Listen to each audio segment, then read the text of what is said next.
Hello, everyone. Good afternoon. Good afternoon. How are you guys today? I hope doing well on this beautiful Sunday afternoon. Well, it's raining here, but I'm in South Carolina, so I know it's only temporary. So I love it here. If I was still in Seattle, Washington, I know that rain would last for weeks and great, along with gray skies and all that good stuff. But anyway, let me do this. Let me post this in the community. So just in case if people are not getting live alerts, this will kind of help. It just goes so slow when I'm on a live. Get shareable link. YouTube. As always, I'm gonna give about 3 minutes for everybody to get up in here. Then we're gonna get started. I definitely see the alert on my channel. Community. There we go. All right. What's up, Steven, Cosmic, Quentin? What's going on? Alethea, hello. D-Rock Den, what's going on? Hello, hello.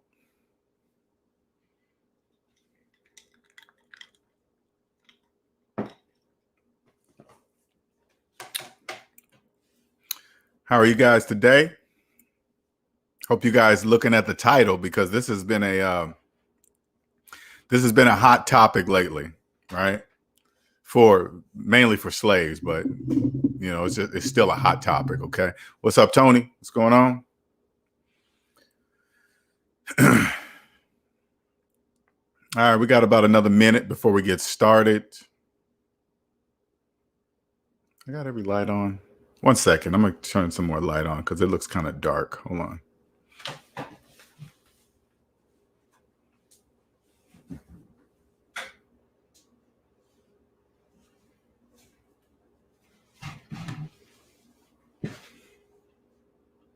All right. A little bit better. All right. All right, we got about 30 seconds, and then we're going to get started. I hope you guys you guys getting my messages when I do a lot of messages on the community area and YouTube. So if you haven't subscribed, I suggest you do. If you want to join the members only, I have a members only YouTube. And if you would like to join that, here, let me post a link. Where is it at? There we go.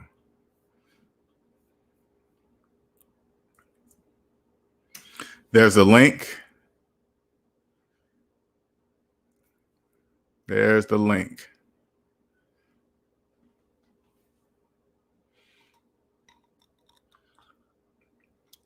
What's up, SOBC? What's going on? All right, let me get started. My name is LJ Young, and I'm a 100% debt-free motivational speaker and personal finance educator. I help people become financially free by helping them mathematically see outside what I call the debt matrix. And the debt matrix is a place where everybody lives that believes in credit and debt and financing everything that goes down in value and still can't figure out why they're living paycheck to paycheck. They just can't figure it out. It can't be that $700 a month car payment. It can't be that $3,500 a month mortgage payment. It can't be that. You know, I'm making payments on a cell phone. Yeah, no, it can't be that. It's all that. All right. Now, I'm not talking about you because I lived there for the first 40 years of my life before I woke up, found Dave Ramsey, and Dave Ramsey said, hey, take the math that you learned in grade school, LJ, and apply it to your finances and you'll win with money. I said, okay, Dave, I did it. And now I'm free. Okay. Now I'm free. So I am so free that it has now become a passion for me to help others feel this type of freedom, right? It's just, I can't help it because I've never felt it, right? Anyway, so what I do to help people out of the debt matrix, not only do I make plans for you, you know, I make a plan, that's part of the business, but what I do to help you understand that you're in the debt matrix, I expose the glitches in the debt matrix. And so the glitches in the debt matrix are things that don't make mathematical sense, but yet people keep doing them. Financing cars that go down in value, financing phones that go down in value, stuff like that, right? That's a glitch. All right, so here's the biggest, I think what I'm about to tell you now is on my top list of the debt matrix glitches, this is the biggest. Okay, add up all your savings and then add up all your debt, including mortgage, student loans, tickets, stuff that you hope is going to fall off your credit report, all that other stuff. Add it all up, and then I want you to go savings minus debt equals how much money you have in real life. Now here's the glitch. Either you're going to believe your own math. You either believe math. No, excuse me. You either trust math, because math is not a belief. Math is an exact science. You either trust math at that point or you don't. So if you see that large negative number and you don't believe it, that means you don't trust math. And then that means you're in a debt matrix. You are what's called an unconscious slave. Unconscious slaves don't believe in mathematics, and they don't even know they don't believe in mathematics. That's complete unconsciousness. Okay.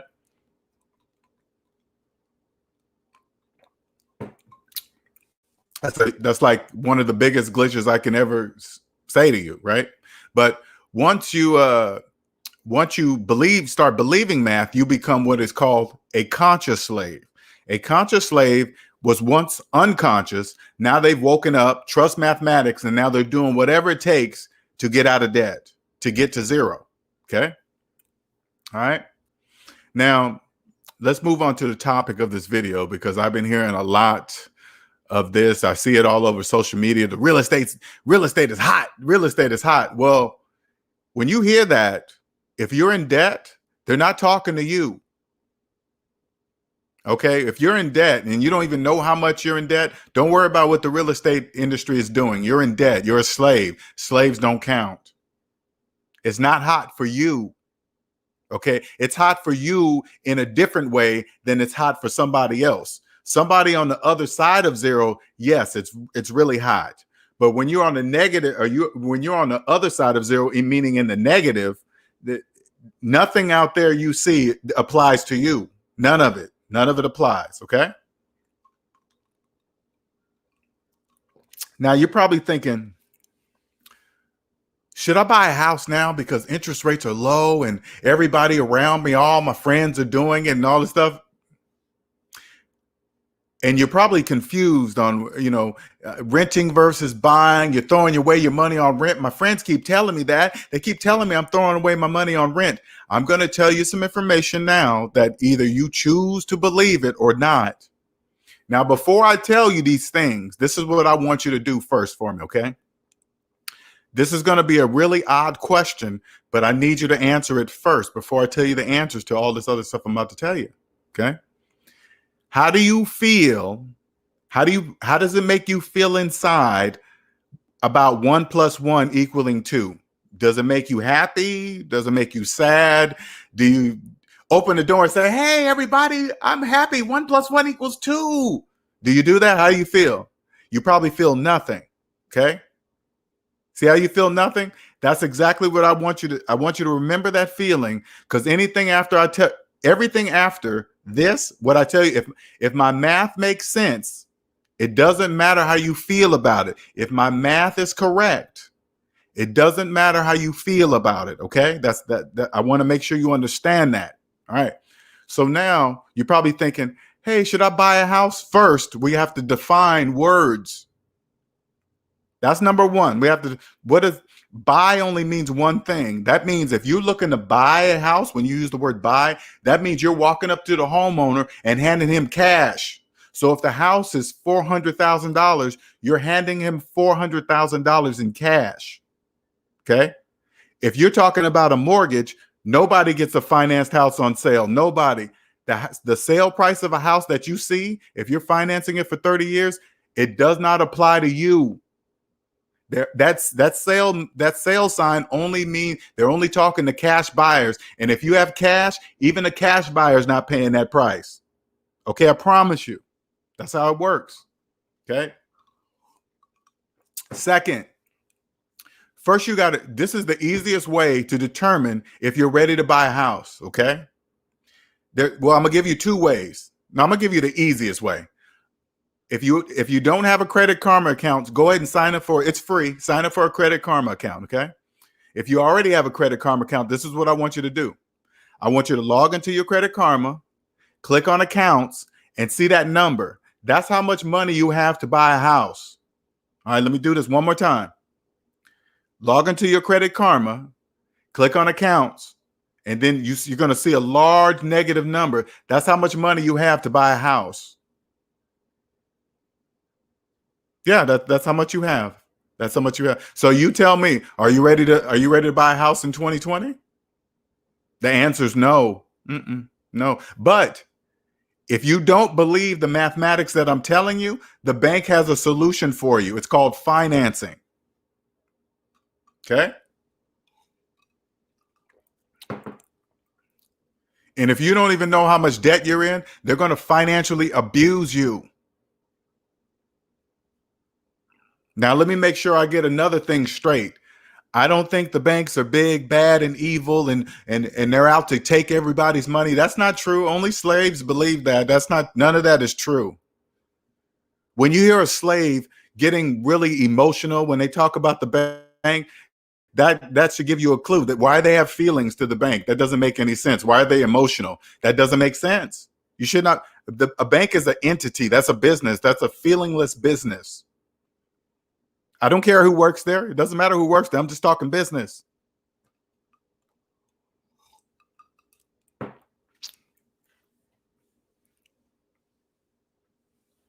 That's all business.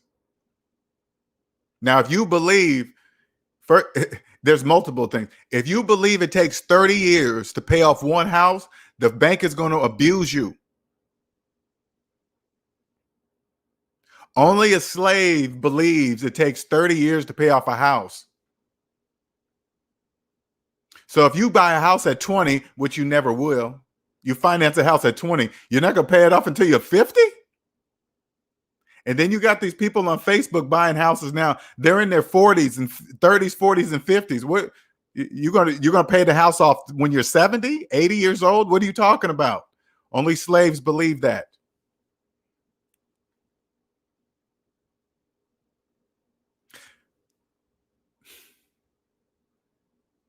You guys have no idea how if you're in debt, the market is not hot for you. You are the one. How can I even explain this? You are the one that caused prices to be what they are. Because let me tell you something. If it wasn't for slaves, like, for example, the majority of slaves believe they're homeowners right now with mortgages. Now, I know this confuses a lot of slaves. Hey, but I'm throwing away money on rent. What slaves, the people with mortgages, they don't know. They don't think they're renting from the bank. That's not their house. What are you talking about?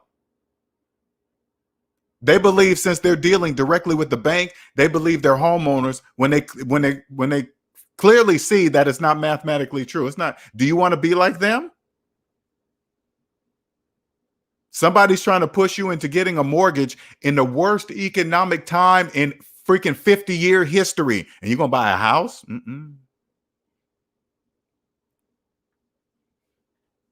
There's about to be the biggest housing market crash you've ever seen. It's about to be huge. The only thing that can stop this from happening, trillions of dollars fall from the sky and save it. Nothing's going to stop it. Nothing's going to stop it.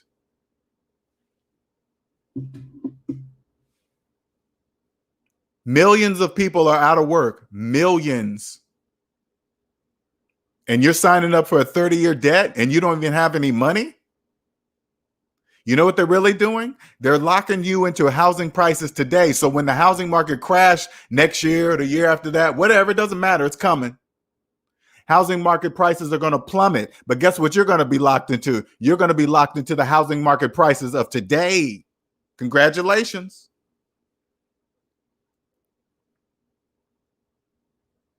And anybody trying to get you to get a mortgage, especially in this year, this is unexplainable trying to get a mortgage in this year.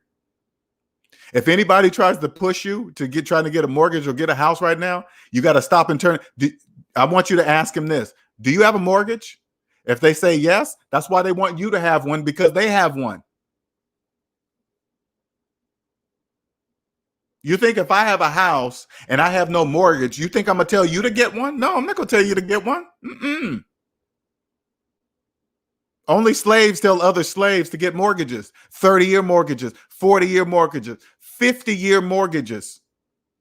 I know that's hard to believe. 50-year mortgages? You might as well walk outside with a big slave sign on your chest. That's a slave. A 40-year mortgage, you're a slave. You're definitely, if you believe it takes 40 years to pay off one house, you are a slave. Don't get caught up in that. Add up all your savings, add up all your debt. Savings minus debt equals how much money you have for a house. Period. No ifs, ands, buts about it. Doesn't mean anything. None of that. How you feel about my math is irrelevant. I'm so sick of getting on social media and you can see other people pushing other people to get houses at this time. And then you say, hey, what type of mortgage do you have? You know what the common feedback is? I don't know.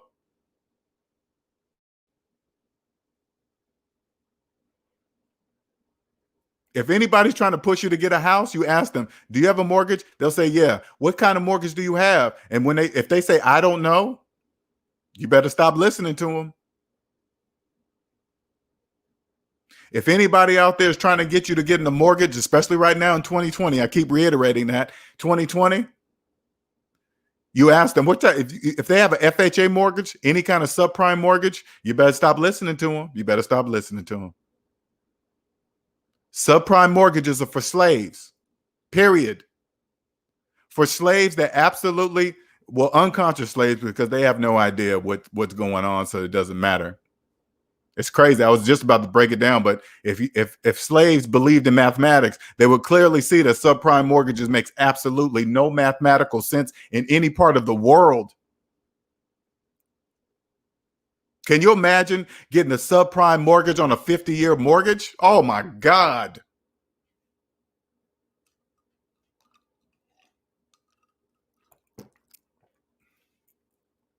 And I don't want you getting caught up with these, again, if somebody's trying to pressure you right now and this person that's pressuring you is calling themselves an asset, calling their house an asset, it's not. If they have a mortgage, it's not an asset. It can't be an asset for two different entities. It only can be an asset for one. Who? The bank. The person, the entity that bought the house.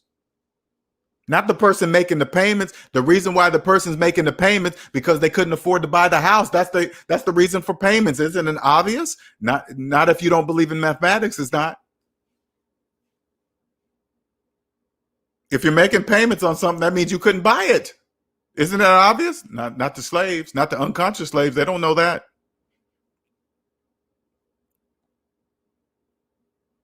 If you're thinking about buying a house this year and your student loans are older than your children, you're a slave. The bank is going to financially abuse you.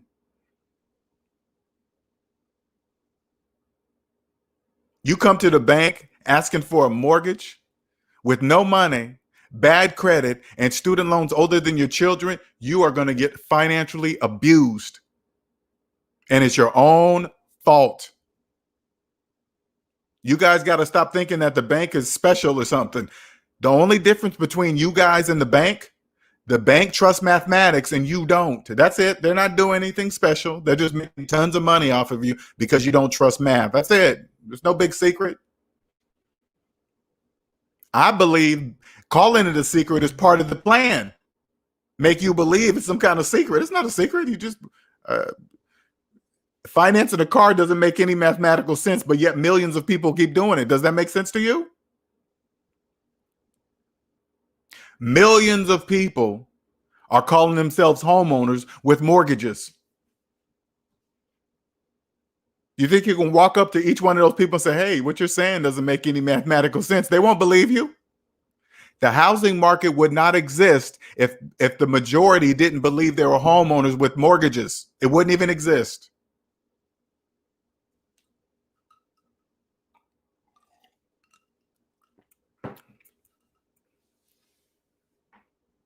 What you should do, this is what you should do. You should invest in yourself. Invest in yourself right now in this unshaky time. I'm going to tell you something that might not make sense to you, but hopefully it'll click onto some people. And I don't give nothing but whatever I say is not against the law. It doesn't break any laws. I don't do that. Especially when it comes to financial stuff, don't break any financial laws. It's not necessary. It's not necessary. You know what you should do? Say like you have a house right now and you're unsure about your job. You don't know what's going to happen, but you got some equity in your house. You know what you need to do? Why rates are good? Refinance your house and pay off your student loans. Refinance your house and pay off your student loans. You think slaves are going to do that? Nope. And I'm not going to tell you the reason why. I'm going to let you think about it.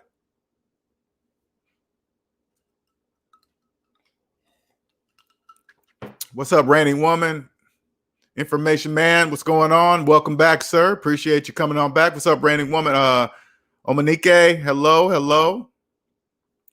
Autumn, Wayman, Jewel, Nick, what's going on? Smitty Boy, Ty, what's going on? What's up? All right, so I'm gonna put this up here because I know this is a hot topic, and so if you guys got some questions on why not, how, buying a house right now, I can give you some information. I can tell you, but I'm gonna tell you I'm gonna give you mathematical answers. Okay, mathematical answers. All right, let's see what we got going on here. What's up, Andre? What's up, Dala? What's up? Going all the way back. Oh, thank you for joining, D-Rock. Appreciate you, sir.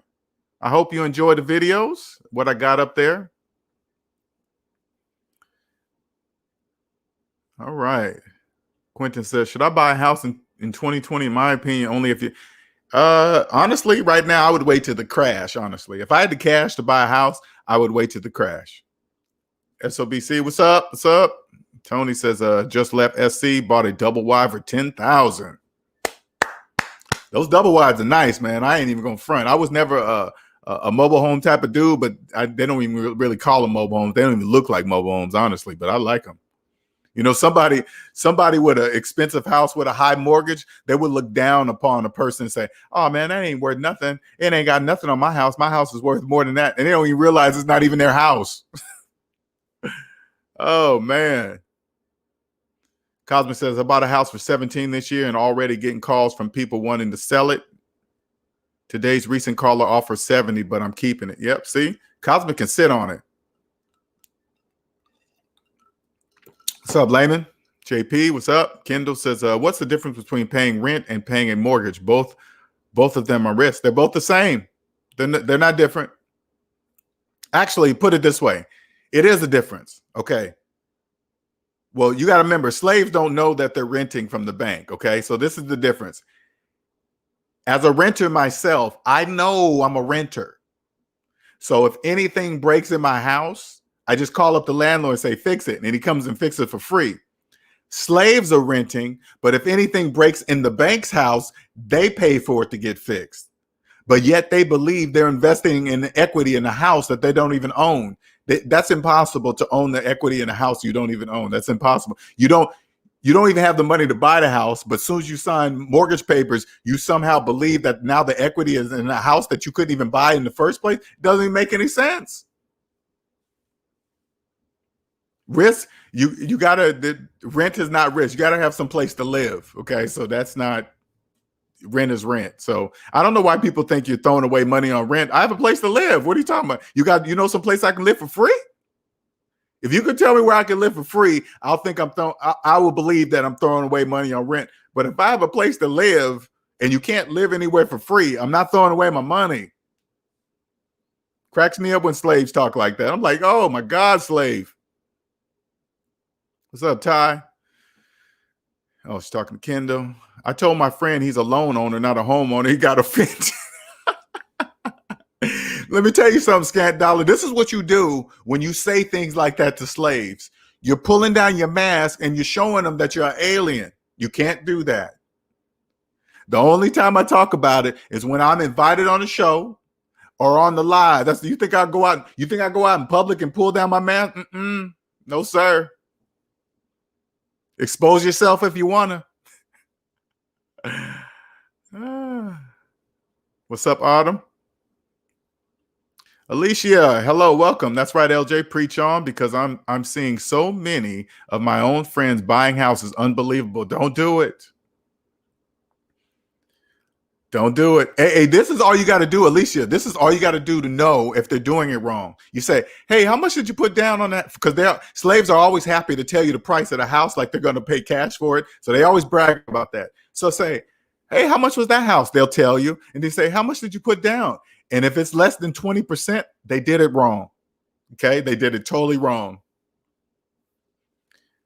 People are comfortable with you being on the same level as them. When you are free, keep your mouth shut. You better keep your mouth shut.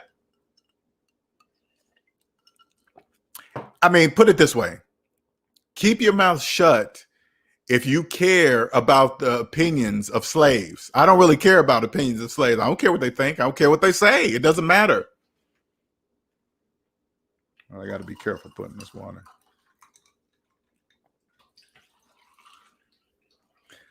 Once you get all the way up to alienism, you won't care about the opinions of slaves. They don't matter until, I mean, don't get me wrong. The economy would not run without slaves. Slaves are number one. Slaves are number one. Slaves are number one. The housing market wouldn't exist without them. Apple wouldn't be as successful as they are. You think Apple is successful because everybody's paying cash for their stuff? They're financing that stuff, man.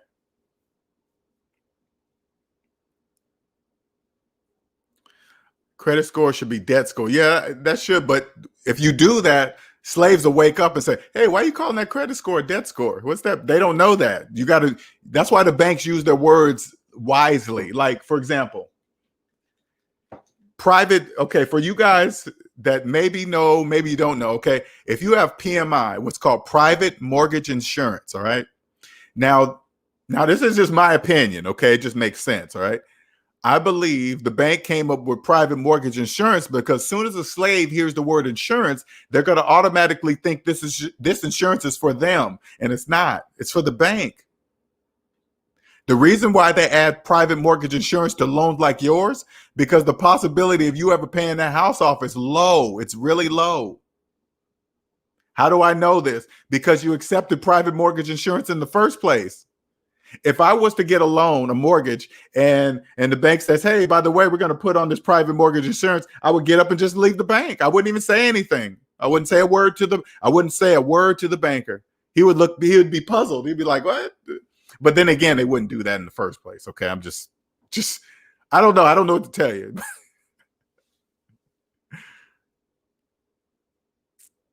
It's just crazy, right? They switch it up. Private mortgage insurance and mortgage insurance premium. So they leave the word insurance in them. So what they did, slaves were starting to get hip to PMI. So they took the PMI. So they took the P, jumped it over the M and the I, and then they made it mortgage insurance premiums so it can fool the slaves.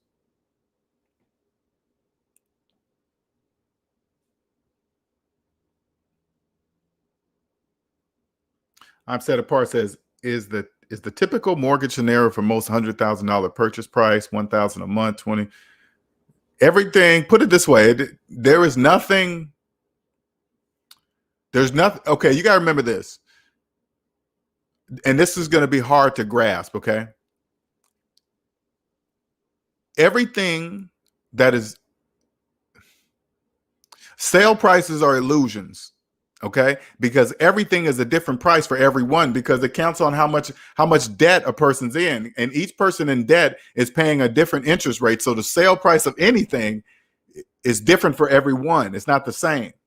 So if somebody charges a shirt for $20 or $100, let's say $100 shirt, and they say they got it on sale, but they're deep in debt, paying 20% interest across all their credit cards, they didn't get the shirt for $100. They paid $100 for a shirt that's not even worth $100. They financed the shirt, and now it's just added to the collection of their debt. So everything's different for everyone. So when you hear somebody buy a house, the first question you got to ask is, are you in debt? I mean, I don't know how you're going to ask that question, Because if you have a friend that bought a house and they have 20-year-old, 10, 15, 20-year-old student loans, guess what? They didn't buy the house right. They couldn't afford to buy the house. How do I know this? They got student loans. If they have student loans, that's an automatic telltale sign that they didn't buy the house. They guaranteed they mortgaged it. Why? Because they have student loans. That's mathematically impossible to buy a house with student loans. That's impossible. You can't do that. That's impossible.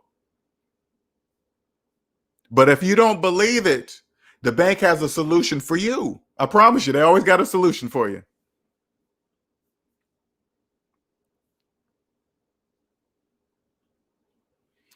I'm Set Apart says, on most loan applications, it's only 2 boxes to check: renting and homeowner. They should have renting, mortgage, homeowner.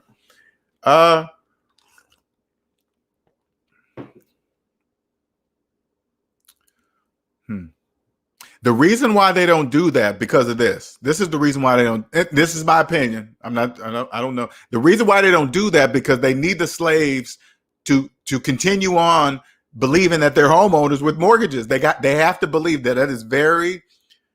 You guys hear me talk this stuff, but I'm saying something to you. That is very important. The majority must believe that they are homeowners with mortgages. That is very important. Okay, that's very important. Very important. If they believe, I mean, you think about it. Think about it this way, okay? I simplify it so you can understand something. You go up to a house, the owner says, "Hi, I'm selling my house. It's $400,000. What are you gonna do?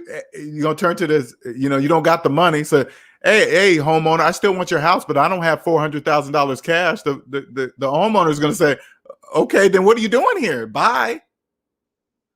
But since you don't have the money, you go down to the bank and say, "Hey, bank, can I borrow some money? I want to buy this house." The bank says, "Sure. Sign this paperwork." Okay, but check this out. It's going to be hours until you pay us all our money back. The person says, "Okay," then they sign 30-year papers, 40-year papers, whatever. But if you leave the bank calling yourself a homeowner, that's on you. That's totally on you. That's on you. Believe that? Okay, whatever. And then you go to the homeowner with a check, and you hand them the check, or however, how the whole process goes. And now, if you believe you're a homeowner, I guess you just believe you are. It doesn't. But the majority of people must believe that, or else the housing market would not exist. It wouldn't exist. You don't have investments. Real estate is the best investment. I don't have any investments, just me. I'm investing. And you know what's so crazy? This is what's crazy. When I tell people that, nah, man, it's just me. People look like, "Oh my God, how are you going to ever survive? How are you going to ever be able to retire?" No, yeah, me. I'm going to make the multi-millions of dollars. Me. Nothing outside of me. And I'm not getting on you, LA. I'm just saying in general. Nothing outside of me is going to get to the level where what I have in my brain already. I already know where I'm getting. I'm just getting there. I'm going to do it. No real estate, no investment in the stock market, no investment in cryptocurrency. Me. 30-year mortgages have been around since 71. I wonder how long it took to pay off a house before that. I don't know. But again, I always say this, slaves. Now listen. If you walk up to the bank and you tell them you believe it takes 30 years to pay off one house, 30 years in your life, I guess that's just what you believe. All they got to do is look at your credit report. Yeah, you believe that. You know what I said? They'll look at your credit report, and they'll see you're making car payments. You got collections. You owe the IRS. You got some tickets you ain't paid. You're already telling them.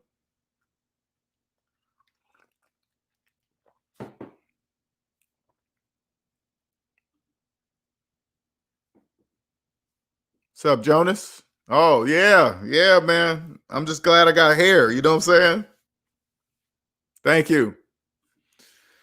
Information Man says, you must believe in the illusion which causes you to be delusional. Yes. Cognitive dissonance. All right. And this is what I love about what I do. I'm never wrong, ever. When it comes to the finance game, now listen, when it comes to the finance game, I'm never wrong, ever. If you know how to make money and you don't know what I'm talking about right now, I will take your game to the next level. You will be able to identify all the fakers in your business, all of them. When it comes to your business, if you're thinking about partnering up with somebody, you'll see right through them like freaking Superman eyes, right through them. Hey, yeah, you're in debt. You're a slave. I don't care what your car look like. I don't care where you live. I don't care what kind of job you have. None of that will matter. You'll see through everything. I will take your shit to the next level. This is the missing piece, I promise you. And again, let me say this one more time. Everything I'm saying, I can 100% prove with mathematics. Everything. Math, and on top of that, to sprinkle some on top of the frosting, sprinkle some sprinkles. Math is an exact science. That means it's never wrong, ever. That means I'm never wrong.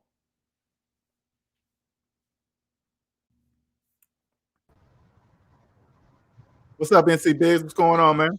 Hey, what's going on, LJ? I wanted to just share you with a crazy story I had.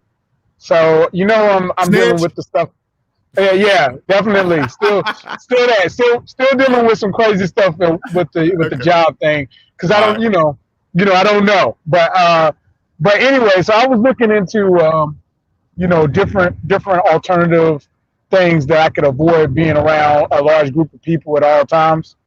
And so I was asking, I asked the guy that had the cell phone. You remember the cell phone story, right?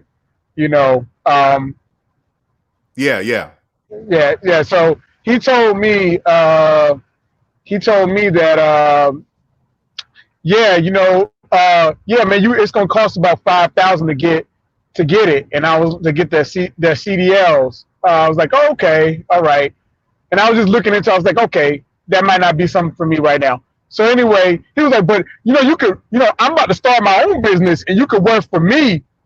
And I heard when you just said what you just said, I just thought about it. I was like, what? He was like, yeah, you can work for me, and I'll pay you about 1,000 to 1,500, and but you'll be 1099. And I was like, bro, you don't pay your bills. Like, how you gonna pay me? I know, right? I didn't Right. ask him this. I didn't ask him this. I just, oh, okay. I'm not Right. interested because he don't pay his own bill. He can't even pay a cell phone bill. Why would Right. I pay? Exactly. You know he Why ain't would I gonna pay do it? you. Yeah, like I'm But gonna see end up how but working. see how he threw that number out there? Now, if you didn't Yeah, know and you heard 1,000 to 1,500, you would have fell for it. yeah. See? For a week, I was like, oh, okay. That sounds like a good chunk of change. No, I'm good. I didn't say I'm good, but I just like, yeah, okay, all right. Just let me know, whatever. I'm not gonna do it because that's just crazy. Like he don't pay his bills. Like why would I trust my livelihood with somebody that doesn't pay their own bills? Like he was talking Exactly. about some But other he company. doesn't know he's showing you that though. You got to remember what you're seeing, he doesn't know you can see. Oh yeah, that's true. You got to remember True. that. You got to remember, it's like, man, that sounds so stupid. But you got to remember, if it was so stupid, they wouldn't do it. They wouldn't say that. Right? See what I'm Because I'm just saying? because That's how you got to look at it. I'm just thinking like, bro, you got bill collectors calling me just the other day, and you talking about letting me work for you? Like, what are we? What? I got, Right? I got, I got to tell bill collector stop calling me, and then you gonna pay, but somehow you gonna pay me on time and we're correct. Right. Right. No, he's not. No, he's What? not. He's gonna cheat you. Trust me. He's gonna cheat you. Absolutely. I don't understand. Like it was Yeah. confusing to me. I just wanted to throw that out there, LJ. It was funny story because Man, you're coming across some interesting stuff. That's your man. I'm man, telling you, you are life coming is across shit. some interesting stuff. Man. Life has been a challenge, man. I'm gonna tell you right now. Ever since I got the chapter 7, I've had every kind of tornado in the world to try to happen, Mm. and it's been an interesting ordeal. Those are I've all, been hey man, dealing with those are all tests. Okay, I promise you, all of they're all these tests. things seem to be tests, yeah. And I just want to keep moving. It's just Well, You you know, I had already to, know going back. You already know going back in debt is not an option. So you have no yeah, choice but to go the right direction. right. I mean, I can't make any other decisions, but it's Right. crazy. It's Hmm. crazy how much stuff is happening. Like, you know, it's just insane, But man. you got to It's remember the time we're in too. You got to remember, even though you're out of debt, you can't forget what's going on in the world today. COVID, economy, because you'll forget when you're debt free. You'll forget what's going on in the world, and then you got to remember the atmosphere right now, the amount of fear that's happening right now. Fear is huge right now. yeah, people are tripping out. Like, you know, I guess a lot of people don't see it yet. I see it coming. I know you see it coming, Right. but the way the United States has been running is not going to be the way it's going to be You running know, after this is let me over. tell you something they don't see coming. You know what they don't what people really don't see coming? Okay, millions of people are out of work. Millions. Right. Right. Now people were saying, hey, everybody should pay minimum wage. I think they were preparing for this, right? The up in the minimum wage, right? And then as soon as they up the minimum wage, all these people are out of work. Guess what? Those high wages and all that stuff, after all of those small businesses close, all of those high wage jobs, those are out of here, buddy. Yep. Minimum wage for everybody. You guys wanted it, you guys all get it because they're gonna be begging for jobs, man. Yeah, especially until the economy actually starts bouncing back, which I don't think. I think it's gonna have to allow people to go back into zombie mode sooner or later. But right now, I don't think it's gonna be that way. Oh, Oh, everything's changed now. Ain't nothing going back. Nothing's well, I'm going back. talking about. I was talking about people. There'll always be people in debt. That's what I'm talking about. Right. Just people be able to go back into their closet and hide from their bills Oh again. yeah. You know. I mean, they need to do that though. That's important. That's important. I think they need to hide from it, try to run from. That's all part of the plan. That's all part of the Yeah. plan.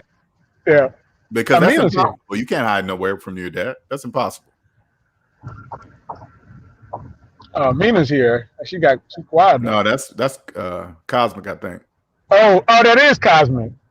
Hey, it was. I am Oh, a I saw. mean campaign Um, manager, also known yeah, as that's right. Cosmic. Yeah, I forgot. I didn't see the whole word there. It won't showing the whole thing there. What's going on, Cosmic? Man, I've got some interesting. You know, I'm a real estate investor, and when I'm not looking for a house, every so often I'll help another investor that has some cash to get a house from a distressed seller. So I talk to a lot of people who have mortgages that are in trouble. So as NC Biggs would say, I'm a shark circling, right? Yeah, there you go. And I'm noticing,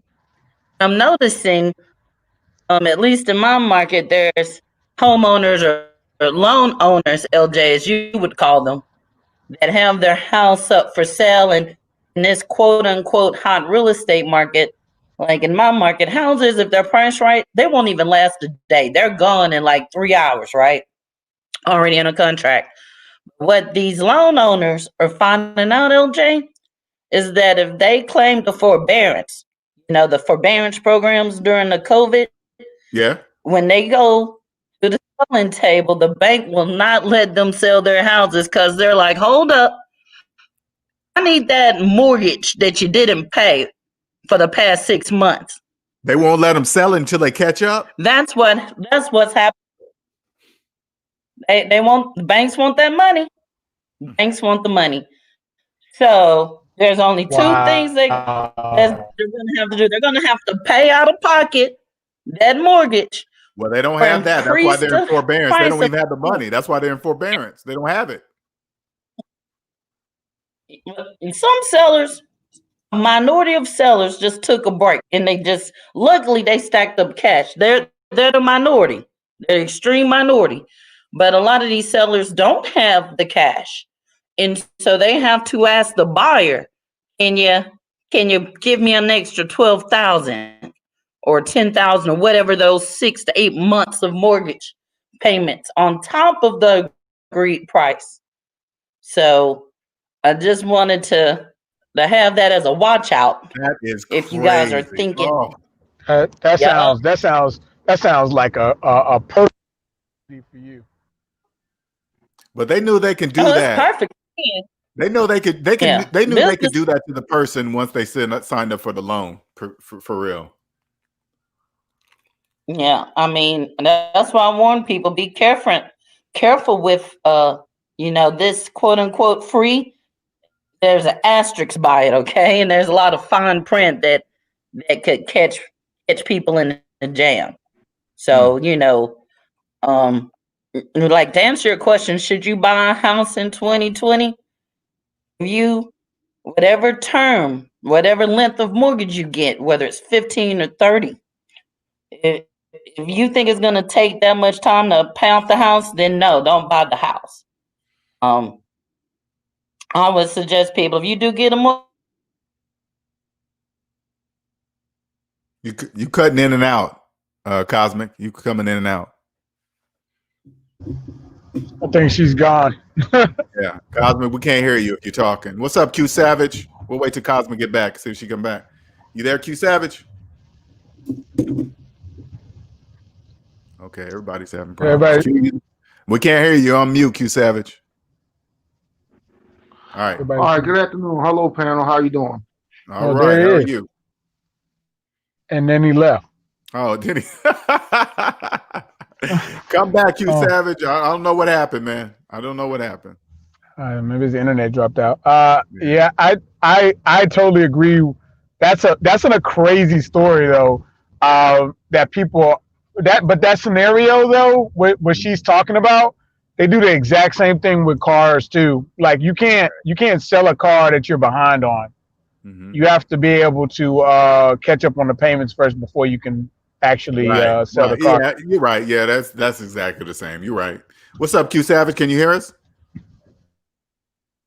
Yeah, I can hear you now. You was breaking up a little bit, but I'm gonna try to work with it the best way I can. All right. And I'm pretty much piggyback what she was sitting there saying was that I pretty much work part time for a real estate agent in Philadelphia, and he pretty much saying right now they just waiting for the delinquencies to come on the market for some new houses. Yeah, exactly. Because he said for the fact that that people was putting their houses on the market before COVID, then taking it off.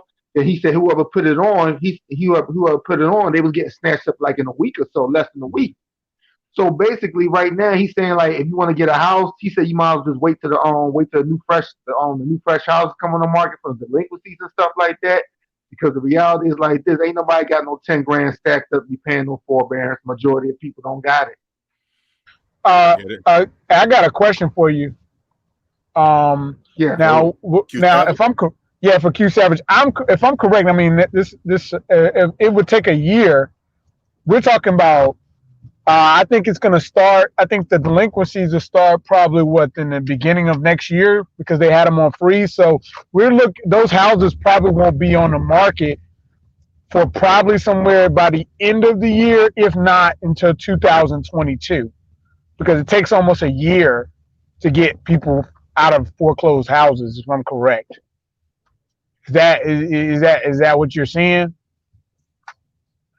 Well, from his point of view, he was sitting there saying a house pandemic. Am I lagging? Cause I didn't hear any of that. Yeah, I couldn't hear a word he said either.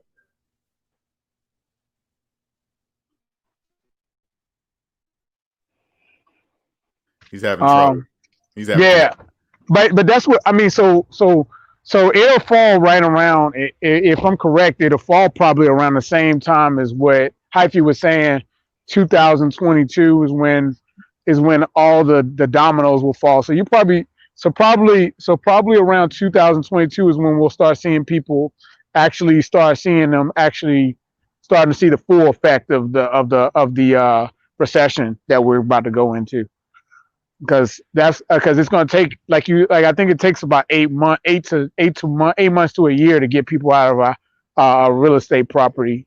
So, but don't let that stop you, LJ. You'll still be able to talk about plenty of people losing their cars because that's going to be the first thing that's going to happen. Oh, I'm sure that's happening right now. That's the first thing to stop getting paid. Well, student loans were the first thing. Then right after that was the. But I'm gonna go back to the group chat. I just wanted to throw in that story, man. I really appreciate it.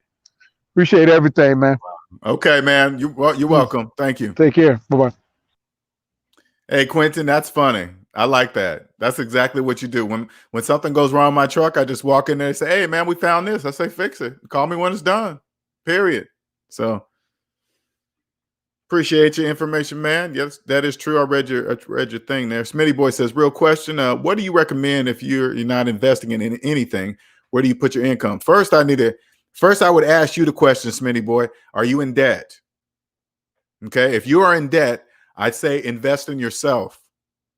The first thing I help people do is invest in themselves first, before anything outside of themselves. Okay. Carlos says, my friend wants to be a home owner so bad he said he doesn't care about the term length or interest rate. Sure don't. He don't care about the term length or interest rate and still believes he's going to be a homeowner. Ain't that that's some powerful shit right there. I don't care what you're charging me, bank. I just want to be a homeowner. He has no idea the words that are coming out of his mouth, what he's saying. It doesn't even make any sense. It's like, what are you talking about? Loan owner for sure. Scooby-Doo says, ask someone what kind of cell phone they have. If they say AT&T or Verizon or T-Mobile instead of saying Samsung, LG, or Motor. Oh, that is true. That is true. That is true. Because you know what they do? They brand those phones, right? So they just see the name on there and say, oh, that's a T-Mobile phone. That is funny. Hey, don't worry. Don't worry about color on this one. Everybody's going to be making $15 an hour, okay? Those high wages, those are gone. Okay? Those days are gone. People think and it doesn't matter, even if you're a doctor or a lawyer, it doesn't matter because millions of people are going to be out of work across all careers, okay? So what that means is that businesses, law firms can hire good lawyers at a really cheap price because they have no choice. They're in debt, okay? Hey, man, I'm used to making $200,000 a year. Well, right now, we're going to pay you $95,000. You want it or do you want it? Because there's a whole long line of lawyers out there ready to take it. Okay. Well, I got 20 years experience. Well, this ain't 20 years. This is 2020. Andre says they will have to go back to debt. It's required. They will have to go back to debt. Okay, I know I'm missing the thing. Increase minimum wage and use this virus to cut the workforce in half. Tricks. Yeah, I see what you're saying. Increase the minimum wage. I think they increased the minimum wage because there are going to be more people living on it, right? There are going to be more people living on it. And okay, so this is what you guys see in the numbers, right? You see, yeah, the workforce is cut in half as W-2 workers, but you don't really understand. Big businesses are pushing people to 1099. Uber, all the food delivery service places, all 1099. Slaves get to take care of all their taxes and insurance and car and all this stuff. And then all of a sudden, businesses are putting people at home as 1099 workers. You guys have no idea what's about to happen. That's clear as day to me. That's clear. That's crystal clear. Crystal clear. And I was just thinking about that, Andre. Wait till the bank start calling them loans. Ooh. What's up, Walter? What's happening, man? Oh, hey, what's up? What you got for me, man? Oh yeah, I just had something on losing houses and cars and stuff like that. Okay. Actually, kind of happened to me over here. I don't know if it happened to you over there because you're in South Carolina, right? Yeah, but that ain't got nothing to do with it. Well, I mean, so just recently, well, you know, I just sold my house to somebody. I hope sold them like crazy. Now, is it a done deal? Yeah. The paperwork All signed right. and everything like that. So Good. You don't owe uh, anything. It's done. no, I mean I bought it for 200. I owe 184 on it, right? So I sold it to them for 242, and it sold in like a week. Okay. You know what I'm saying? So But, how much overage did you get? well, after the real estate agent is paid and stuff, then I'm not sure, how much comes into How that. much did you get? I mean, the deal goes off in January. Oh, You know what I'm saying? So like, I mean, that's when like the person actually moves in and stuff. You know what I'm saying? no, I mean it's sold and it's done, right? It's a done deal. Yeah. If you owed 184 and you sold it for 240, they give you a check for the difference, right? I don't know how it works. Have you got any money yet? Have you got any money? No. Right, because I still have I still have a Section 8 tenant in there, so it gives her like 2 months to get out. Okay. But so it's just, I don't know. Somebody's gonna be, because I guess interest rates are down now, right? Mm-hmm. So that's why. What's your question? What's your question? Oh, so yeah, I guess. So recently, I had an event where you remember all that flooding a few weeks ago? I don't know if you had it down here in South Carolina, right? But we had flooding. Yeah, so like a bunch of people's cars got flooded out, including mine. Where's that at? What happened? Virginia, Norfolk, Virginia. Right, no, I didn't hear about that. Yeah, it's pretty close to you, so I don't know if y'all got all that flooding too. You know what I'm saying? Okay, so what happened? So, so the engine got water in it, right? So it was like knocking and everything, like literally right after I paid the car off, Mm-hmm. And so I guess, so I have a friend who's a mechanic, and actually I work with him he's my manager at Domino's, but he went in and fixed the car instead of, because the adjuster was originally gonna total it. You get what I'm saying? But he decided to fix the car. So I was just curious, like, is it a better way to go for them to total the car, or is there a better way for them to go to fix it? It'll be cheaper for you to fix it. Really? Mm-hmm. Okay. So I went the right way. Correct. Because a lot of people would have took that excuse to go finance a new car. Right. But you didn't. So you made the right move. Yes. Yeah. I mean, most people can't get it, because the adjuster was cool with both the service advisor and the mechanic, who's my Well, it doesn't matter to a slave, because slaves don't have any money to do the other. They don't have the money to fix the car, so they go and finance a new car. Well, because the insurance pays for it, though. Right. I get it, but a slave wouldn't do that. So you got to remember, a slave would take the money for the car and go put it a down payment on another car. Right. That's what I guess that's what I was scared of, like having to having to get like a new car, a new loan. No, you did the right move. You did the exact right move. You got it fixed. How much it cost you to get it fixed? So it's probably $6,000 to get it fixed. Perfect. So, because new cars are 30 and up. Oh, really? 30,000 and up for a new car. Mm-hmm. With taxes and insurance and all that other stuff. Oh, wow. Yeah, because the adjuster was originally, he was going to come in and total it, but my friends talked the adjuster out of it, and they lowered the labor rate. So. Oh, okay. Well, congratulations. You did the right move, man. Yeah, that's what I was really calling it. But I know that happens like every year or so in Virginia. I don't know if that happens over there where you are, because you're on the coastline too, and you get hurt, probably get hit with heavy rains too. Well, put it this way. You see what you just did? You only did that because you had no debt. Okay?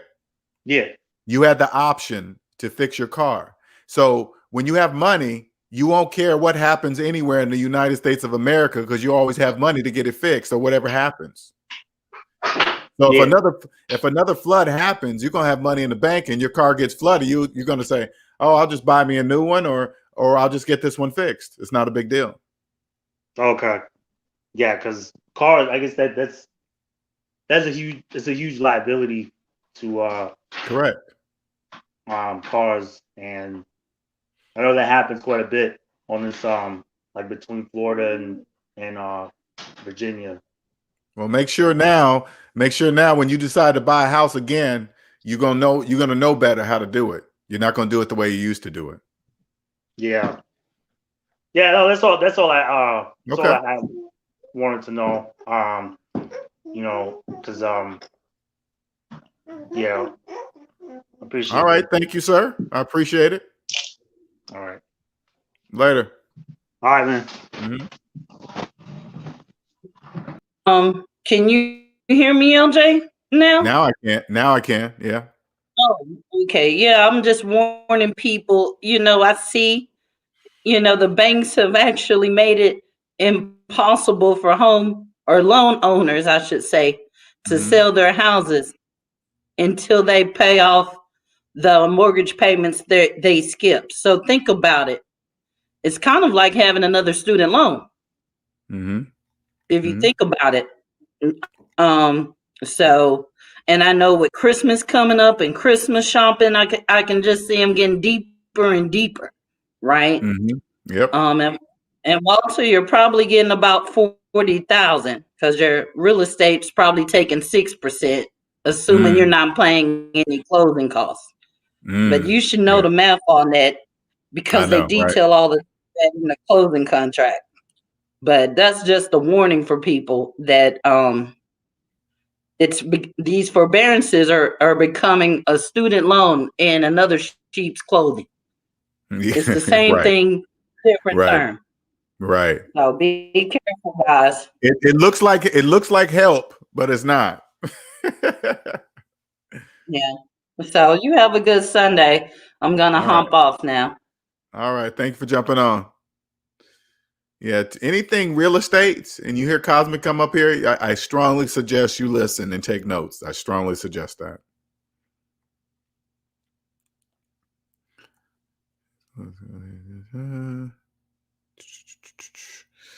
Information man says it's going to force professional people with degrees to take less money, not because they want to, but because they have no choice. New world, exactly. So if you're a high paid professional, don't stick your head in the sand. Don't pretend like it's not happening. Those wages are about to come down because there's going to be a whole bunch of professionals in your profession with no money. So they're going to get paid. And I'm going to give you guys a heads up on how they're going to pay you. This is how they're going to pay you. Okay. It's not funny. It's not funny. It's not funny, but it's obvious. I'm laughing at what is obvious. Okay. So when you go apply for a job, I guarantee you that job's going to ask to see your credit report. Once they see your credit report, they're going to not only are they going to look at your credit score. Don't worry about that part. That part's not even important because your credit score doesn't matter. You're not buying anything from the company that's trying. They're about to pay you. What they care about your credit score? They don't. Okay. They want to see how much debt you're in. And if you're really good at what you do, but you're deep in debt, they're going to hire you, but you ain't going to make the money that you used to make. Those days are done. Yeah, especially if you're deep in debt. Now, if you go up to that same job and you have zero debt, that's going to be a different issue because you're going to walk in and say, yeah, I want 200,000, 250,000 right now. I don't care what the economy's doing. I don't care. I'm worth 250,000. And remember, this is about business. Okay. It's about business. All right. It's nothing personal. So when somebody comes in debt free and confident and no debt, you want to run my credit report? Yeah. You know what your credit score is? I don't know. Go check out. You want to log in and see it? I don't care. But when they log in, they see one page with zero debt. They're going to like, oh shit, he knows. Yes, I know. I know my worth. You see my credit report? Yeah, that's my worth. Now 250. Yes, of course I'm really good at what I do. Yes. Son of Israel says, you still have to pay closing costs and commission for selling. Yeah, you got it. It ain't free. None of that's free. That is true. That is true, Omanike. It sure is true. That's why I was asking those kind of questions. You don't know how much. Oh no, you don't gotta wait to nothing. You say, hey, show me the paperwork. I want to see it now.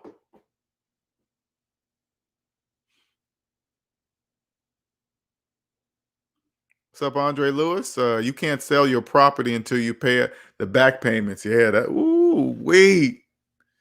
You know what? When I'm thinking, okay, I'm thinking about this. By you doing forbearance, now I'm just walking through this, okay? Just follow me. By you doing forbearance, they already know you ain't got no money. That's why you're getting forbearance. Now people are trying to sell their houses because right now is the time to sell.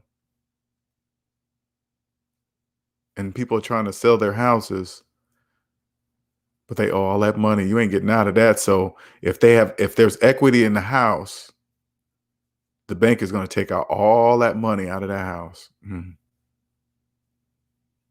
no free cakewalk here, boy. You got to pay. Oof. So all these people that believe that they're going, oh, my house is worth this, and they think they're going to get that, they're going to be like, hey, what about you've been on forbearance for the last 6 months? You think you just get to walk away from that? No, you don't, slave. No, you don't. Forgiven debts are taxable. Sure is. You don't get away for free, slave. Nothing's free. It's going to be the same. It's going to be some deals in 2022. If you got cash, it's going to be like candy, be like a candy store, and the government don't help slaves. Sure don't. You guys have no idea. Like right now, this is an employer's market. That is crystal clear. This is an employer's market because they can get the best of the talents for pennies on the dollar. Work them like dogs too. Because can you imagine, say like, let's just use a lawyer, for example, right? Can you imagine a lawyer that was making good money and then COVID hit? And they've been making payments on everything in their whole life. And now that same person needs that money because they don't want to let go of this lifestyle, this whole facade that they've been given all these years, right? They don't want to let that go. But so they're going to take less to maintain. They try to maintain it as long as they can. This is an employer's market for real. Woo! You guys wanted that? You thought $15 wasn't enough? Do you know Uber and all these delivery places, UPS, all that stuff? They got a long waiting list to get those jobs. What does that tell you? You can't just sign up and just get right on and start delivering packages. And then about to work you slaves 7 days a week. 7 days a week, you guys are going to be working, delivering packages, delivering food, delivering packages, delivering shit.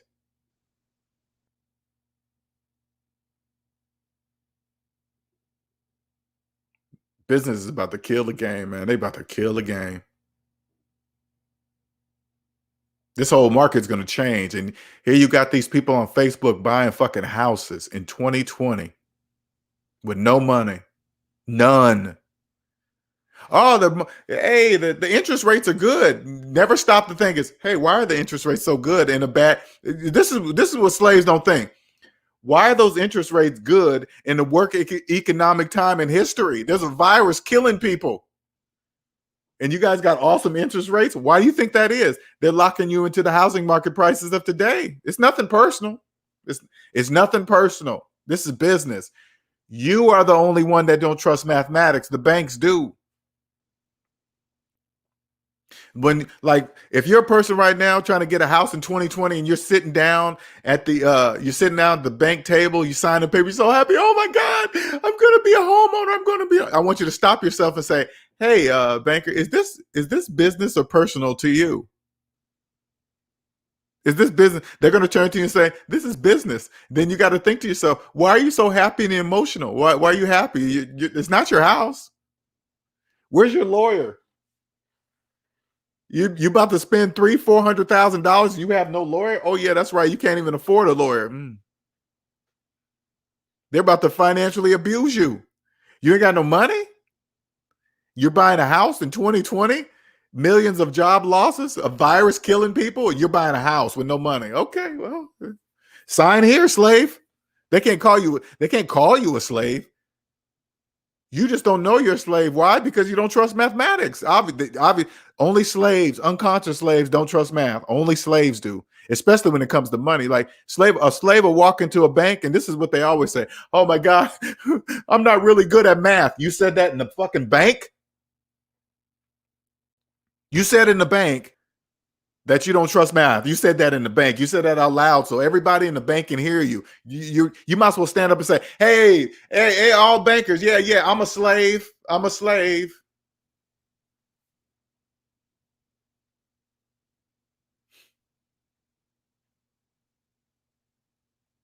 Man, man. Labor will be international. You will compete with the whole world now. They aren't ready, LJ. Massive poverty for many, massive. And check this out. Even when you hear somebody say, ooh, massive poverty, you don't have to be part of it. You don't have to be part of the poverty. You don't. All you got to do is believe in mathematics, and then you won't have to be part of it. But poverty is also part of the fear. False evidence appearing real. That's all. That's a fear. That's just a trick. You hear the word poverty, like, oh my God, I'm living on the streets and this and that. Hey, man, that's all part of the fear. Employers market for sure. Believe that. Son of Israel says, see, now I'm really thinking whether it's better to sell or aggressively pay down the loan. I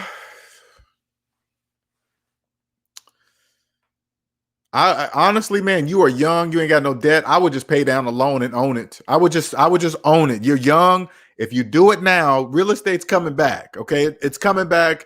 People need a place to live. All right, that's duh. Yeah, of course, real estate comes back. Where are you gonna live? You know, it's like a no brainer.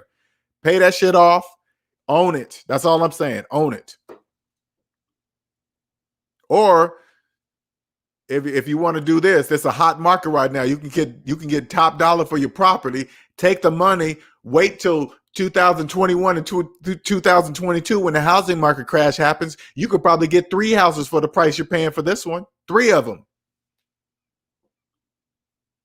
And the government will help the employers first. Sure will. You guys, once you get out of debt, you can see how this works. Businesses create jobs. Businesses create jobs for slaves. If there wasn't businesses, you wouldn't have no place to work. Where would you work? The economy would not work without you. You guys are number one, I promise you. And don't take offense to it because you're choosing to be a slave. You choose it. You're probably thinking, how does anybody choose to be a slave? If you don't trust mathematics, which is an exact science, you're choosing to be a slave. That's how it says it in the Bible. I mean, I don't know how any other way to tell you. Garbo says, how about if you've been saving all your life and can receive help from your parents on the down payment? Well, if your parents are saying, hey, darling, we're going to give you this money, you can have it. Cool, take the money. Yeah, But if you know if your parents have money and you know they're not in debt and they're giving you some money, I guarantee you, whatever they're giving you, they're going to write that off in their taxes. They just don't say, hey, here's some cash. I'm not going to notify no, they're going to go through the proper process. So it'll look like they're giving you money. They are giving you physical. It's harder to explain, but it's not the same way as a person that doesn't understand how that really works. Okay. James says it's a transfer of wealth. It's time if you're out of debt. Okay, when I hear transfer of wealth, they're moving it amongst each other. Okay, they're transferring because it's going from here to there. Right, that's all it means. It's like, hey, take some of this. We got some of this. We changed all this. Yeah, we're clearing the board. They're clearing the board. Okay, they're all the people that have been running businesses in debt their whole life. It's their problem. It's their fault. They chose not to believe in mathematics. They chose it. So the bank obviously know, because if they've been running businesses for the last 20 years and they still have a loan on their business, that means they haven't been doing very well, because they still have, you've been having this business how long? 20, 25 years? You still got a loan? You still making a loan on it? You're still making payments. The bank is going to take full advantage of those people. Full advantage. They already know which people are going to apply for small business loans. They already know. You have a loan with them, so they know which people are going to be begging for the people that are just on the line already. This is so obvious. Cosmo says, LJ, interest rates go down during recession because we need the slaves to get back into debt to inject money into the economy. Works every time. What she's stating right here is obvious. This is totally obvious. It's totally obvious. Should I buy a house now? Wait a minute. There's a killer virus going around here. Oh, no, I want that house. Millions of people are out of work. Should I buy a house right now? I don't even know if my job is secure. I think I'm going to get tied up. Okay, well, all right. The bank says, we got a plan for you. Andre Lewis says, the banks are going to be like, you can just walk away, Dan. Walk away, Dan, in their Glenn Close voice.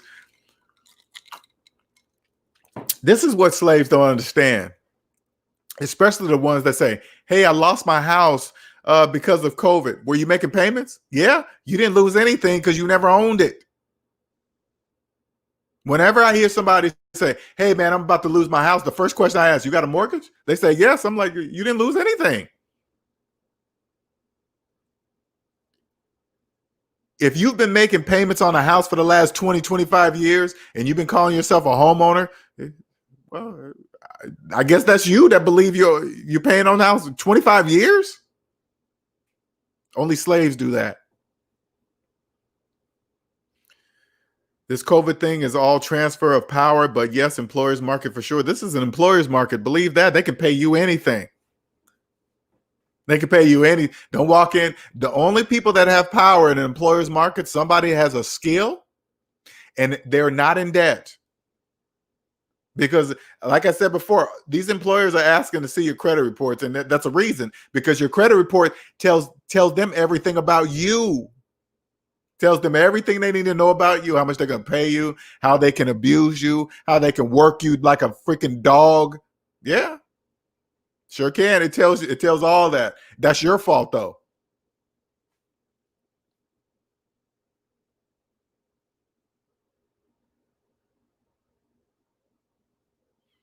I'm sure it's something in there. That's all I'm saying. Hiding my rabbit. It's on his flying saucer. The one you can't see or hear. Ty says, what do you think of 20% down to avoid PMI when buying a home? Not something that I do. Ramsey just promotes it. Yes, that's true. But I take it one step even higher than that, Ty. The only type of mortgage that you accept is the best one in the United States of America. So go to all top banks, say, hey, Bank of America, Wells Fargo, Chase, hey, which mortgage is your best mortgage that you have to offer? And then you compare all of those, and then you pick the best one. You say, okay, I want this one. If you can't get the best mortgage in the United States of America, you're not ready for a house, period.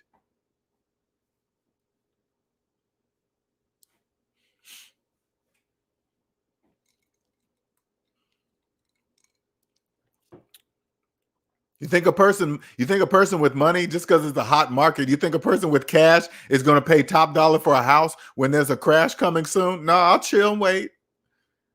It might happen in 21, 22, whatever. I don't care. I just know it's coming. Nothing's going to stop this crash short of the president granting trillions of dollars to stop it. That's the only thing that's going to prevent this crash.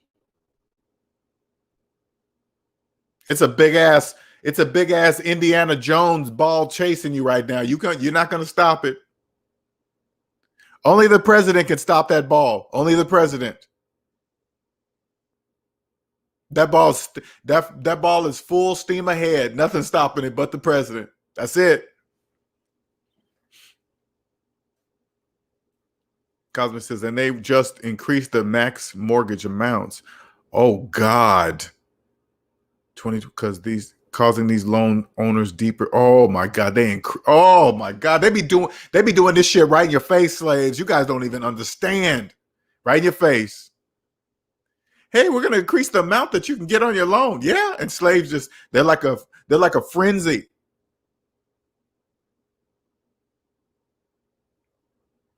God, that is so ooh. They do you guys so dirty. Ooh, they do you guys so dirty. You guys don't even get it. Right in your face. Nothing's hidden. There's no tricks. That's all part of the plan, thinking that the banks are smarter than you, that they're getting over on you, that they've been at it for years because they know something. No, they don't. They trust math. The only thing, they trust math and you don't. That's it. Nothing more than that. They're not doing anything. The banks are not doing anything to me that I don't allow. Like if I use my credit card and I don't pay it off at the end of the month and they charge me interest, I allowed that because I didn't pay my credit card off. What, I thought I was going to borrow their money for free? No, I'm aware that it costs money to borrow money. I'm aware of that.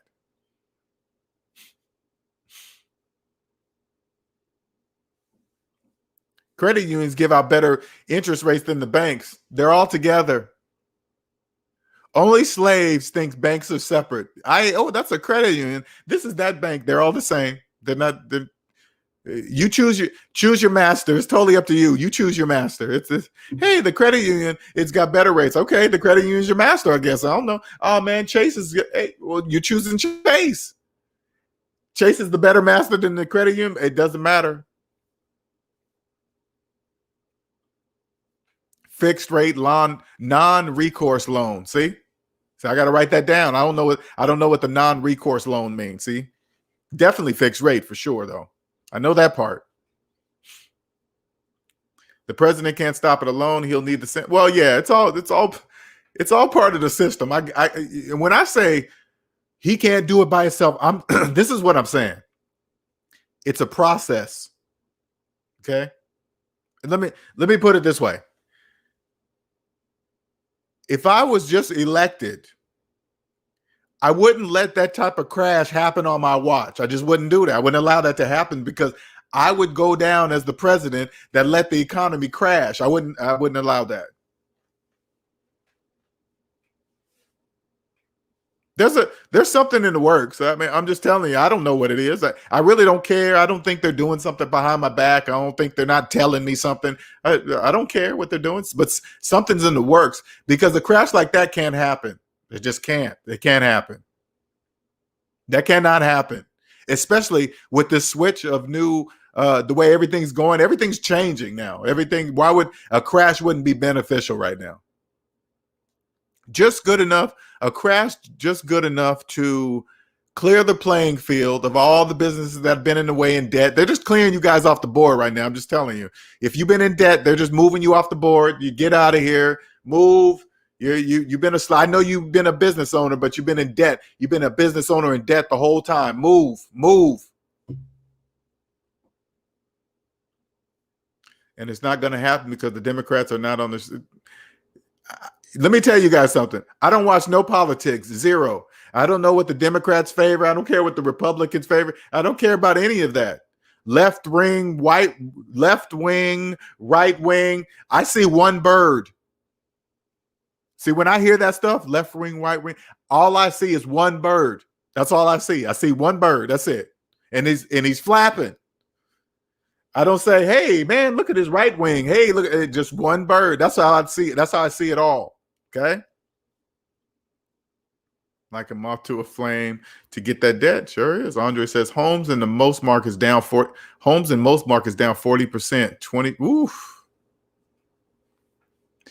But if you got money, you're going to have Christmas time for at least the next 3 to 5 years, maybe 3 years, probably 3 years. Christmas. It's going to be Christmas for you.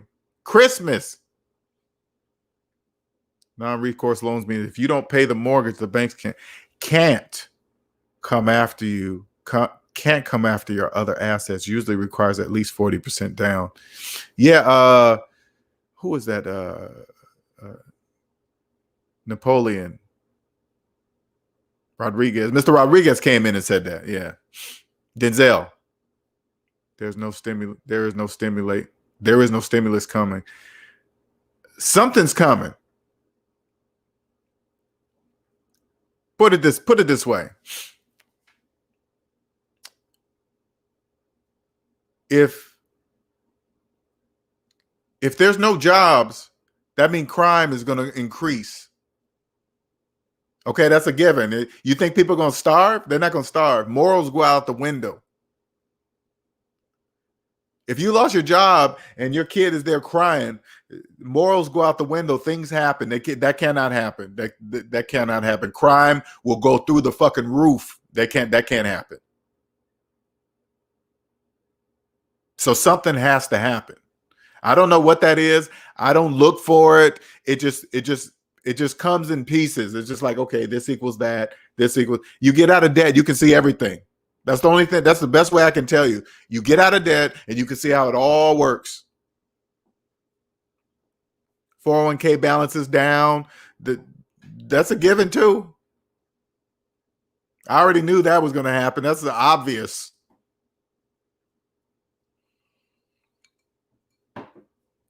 Exactly. I'm set apart. One bird. What, a bird can't fly with one wing. It can't do that.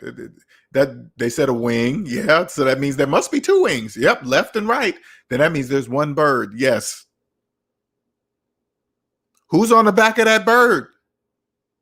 Who controls the bird? That's my goal. Whose bird is that? Whose bird is that? But nobody can answer. Nobody. Put it this way. In order for me to know who owns the bird, that takes generations. I won't live long enough to know who owns that bird. Let's just put it that way. I'll never know that answer. I will never know who owns that bird. I'll be dead before that happens.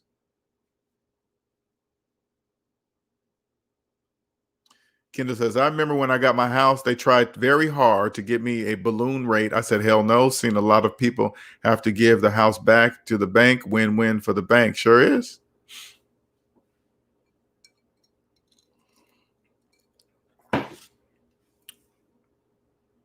People talk, and if you're a slave, right?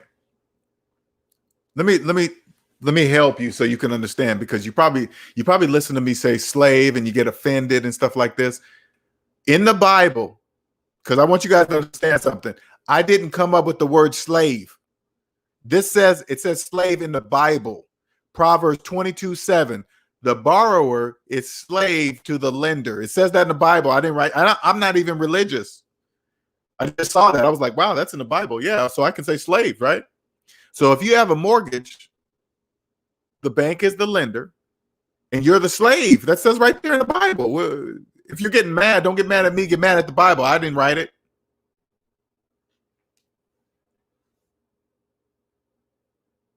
It's business. It's nothing personal. If you believe it takes 30 years to pay off one house, that's on you. Okay. You sign papers, you sign all this paperwork that you have no idea what's in it, and you get and they hand you the keys and they say, you go, hey, am I a homeowner now? They go, yeah. And then they hand you the keys. Now, if you guys got any question, I'm gonna reiterate here. You can jump up here anytime. Let me put this banner because people keep texting me. There it is. There it is. I keep forgetting it. Sorry.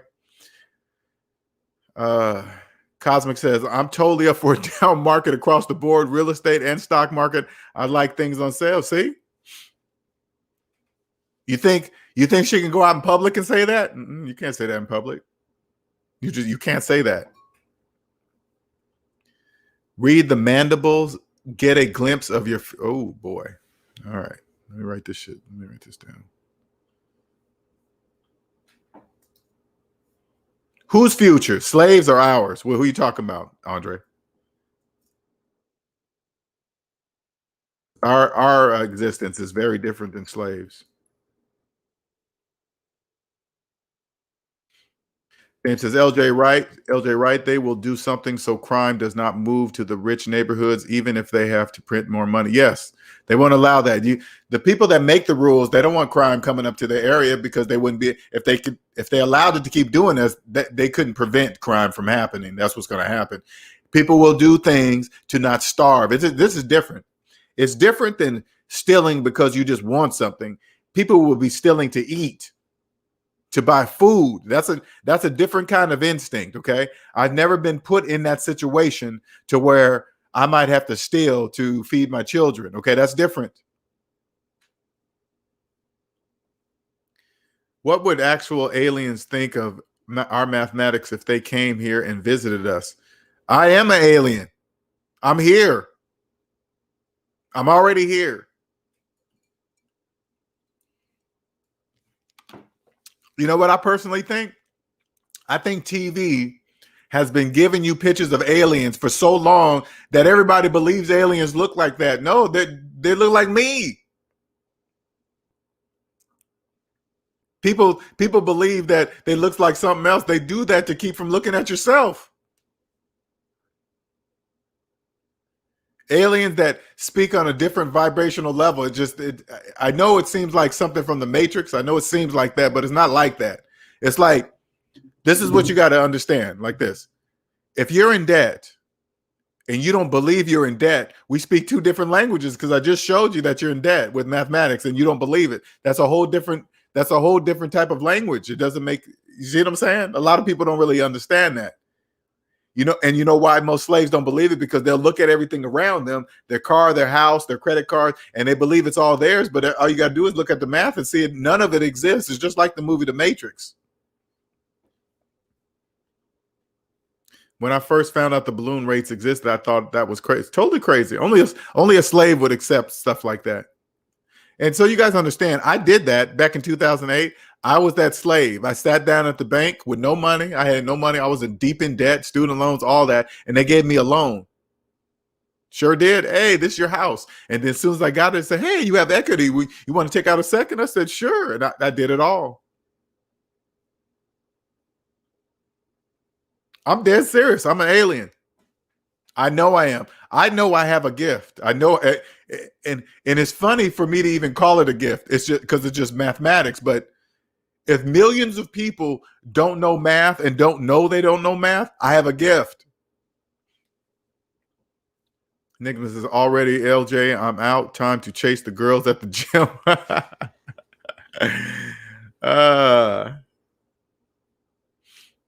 Andre Lewis says, I'm an alien. Yeah, I'm an alien for sure. We aren't American. We're aliens. We're aliens. I know people when they hear that. I know when you guys hear that. If you ain't never heard that term, and I know you hear that, you're like, what the fuck you talking about, aliens?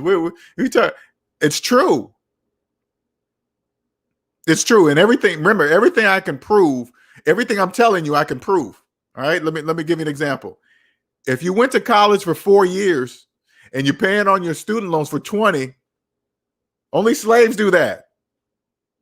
Only a slave would pay for 4 years of college, but go to college for 4 years and pay on it for 20 years, or pay it their entire life. Aliens we don't do stuff like that. We don't do things like that. That doesn't make any sense. What are you talking about? That doesn't make sense. But yet millions of people are doing it. Millions of people call themselves homeowners with mortgages. What are you talking about? You don't own anything. Well, why are you calling yourself a homeowner? I don't know. Aliens, we don't do that. That doesn't make sense. That doesn't make mathematical sense. Why would I do that?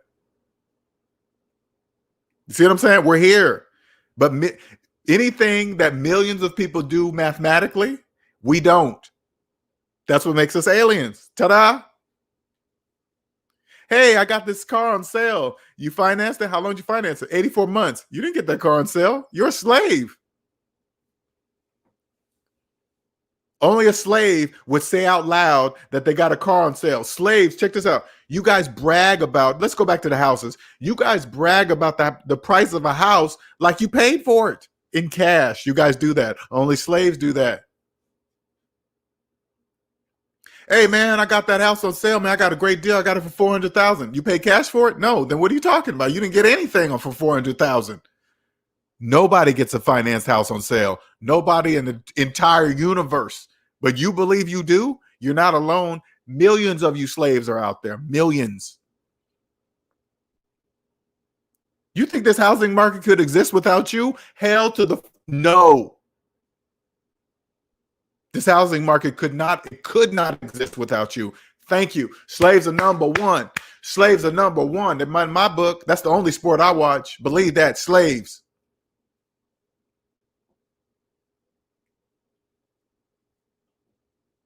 We are outside the debt matrix. I don't care. Hey, man, he's calling himself a slave. I don't care what you think, slave. If I call myself an alien in public and say, this dude is crazy, you in debt? Yeah, shut up. I won't say shut up, but I ignore you. You disappear. Poof. I pay attention to nothing slaves say. Nothing. Why don't I? Because anything they say financially doesn't make mathematical sense. And if it doesn't make mathematical sense, it doesn't make financial sense either. It doesn't.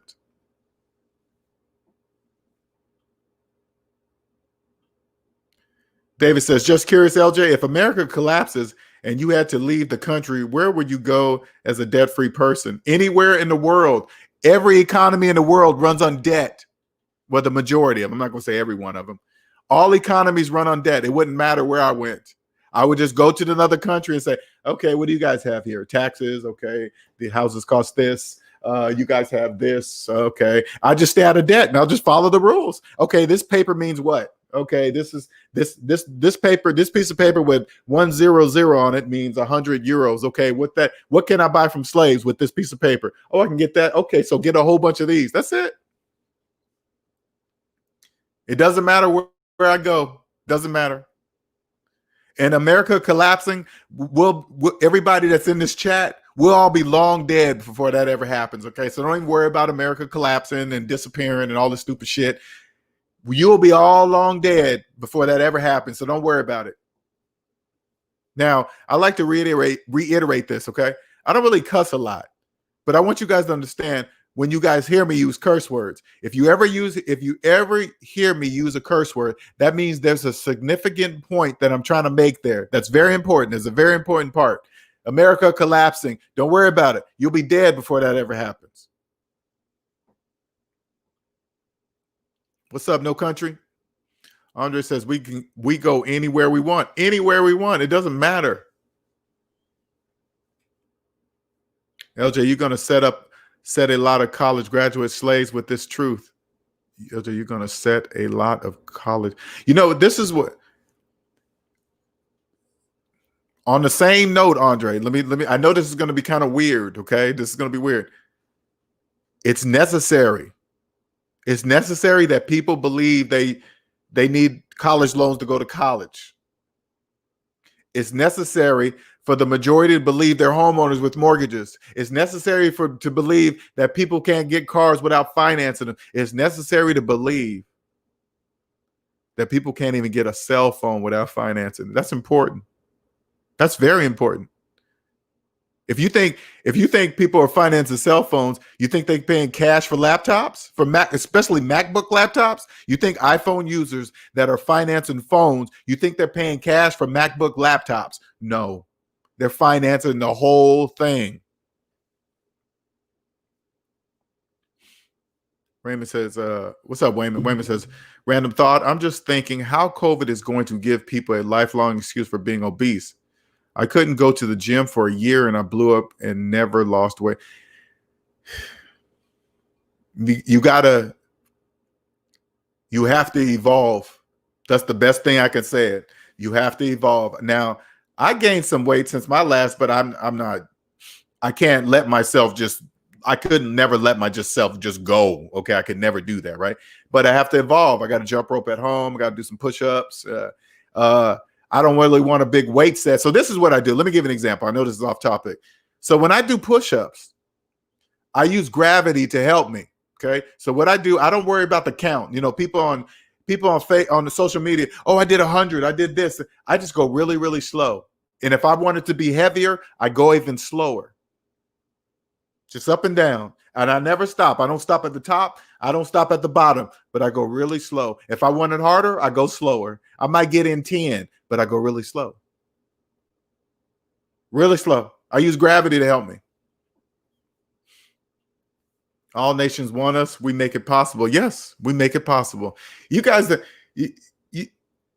this might sound like bragging to you, okay? I know it does. It might, and if I was in debt, it would sound like, but the people that control the economy, they know that we are valuable to the economy. This is important. I respect the economy. I respect everything about it. It's somebody thought of this. You have to respect it. To have that many slaves, absolutely clueless. You know how much power and generation that takes? That takes generations. To walk up to a person with a 30-year mortgage and telling them to their face they're not a homeowner and they argue with you, you got to take a step back and say, holy shit, that is powerful. Yes, it's powerful. You got to respect it. They need us everywhere, everywhere. Andre says, LJ, you say you're not religious, but you're definitely preaching. I always hear that, man, but this is just my passion. I want you guys to all be free. Okay, I'm going to put this up here again. 1 second. Here's the members only. You want to be a member? I got a lot of stuff I talk about over there that I don't talk about on the free side.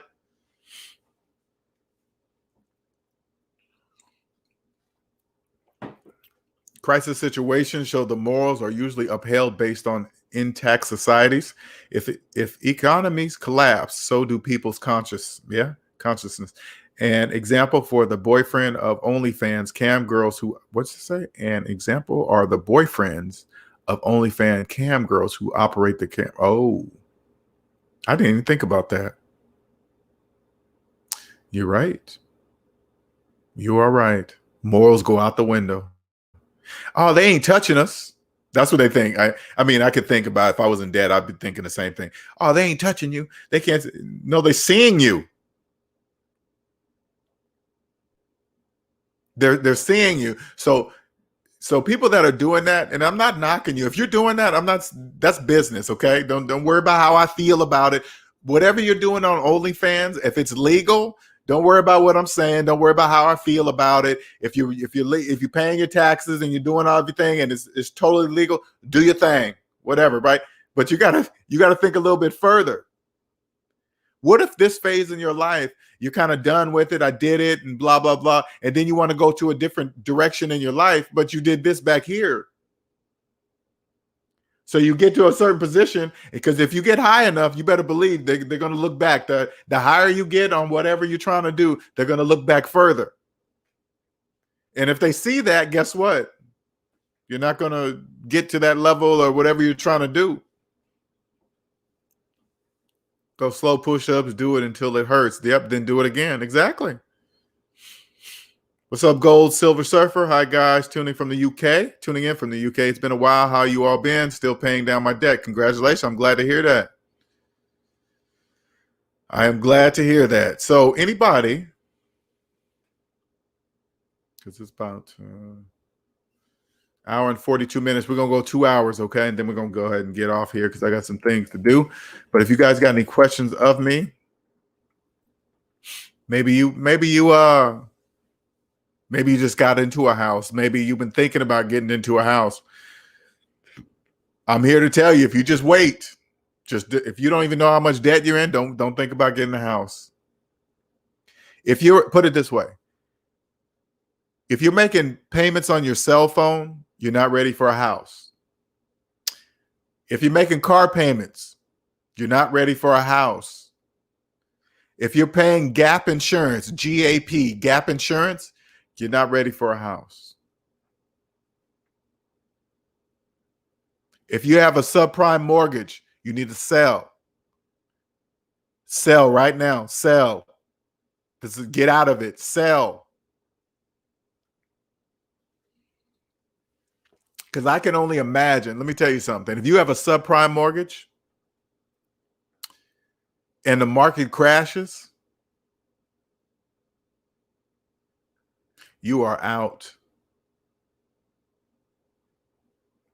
And you know what's so funny is when I think about it, it's like with This, you know what? Okay, let me say this to you, because when you get out of debt, there's some things when you're in debt that just don't make sense, but you don't question it. You're just like, oh, okay, whatever. It is what it is, right?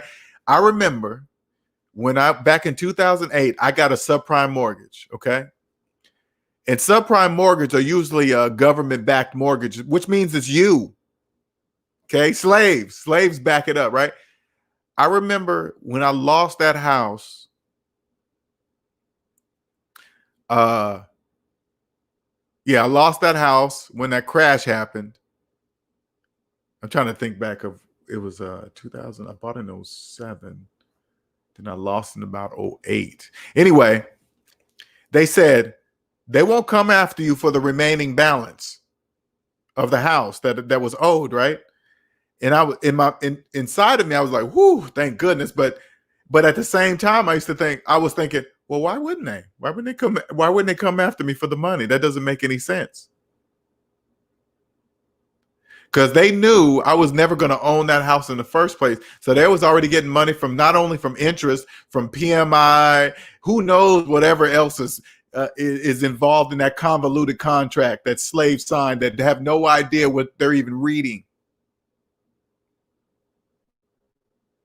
They did me good, man. And it was my own fault.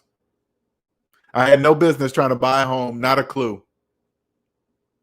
Not a clue. I had no business. No business.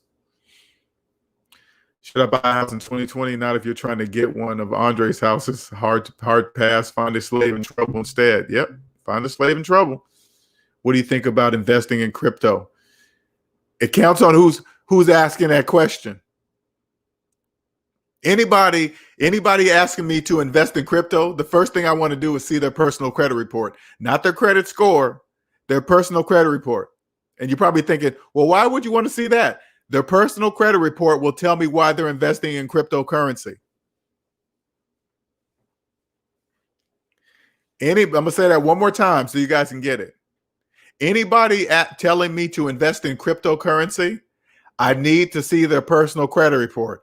Why? Because their personal credit report will tell me why they're investing in cryptocurrency. If they're deep in debt, they think cryptocurrency is going to save them.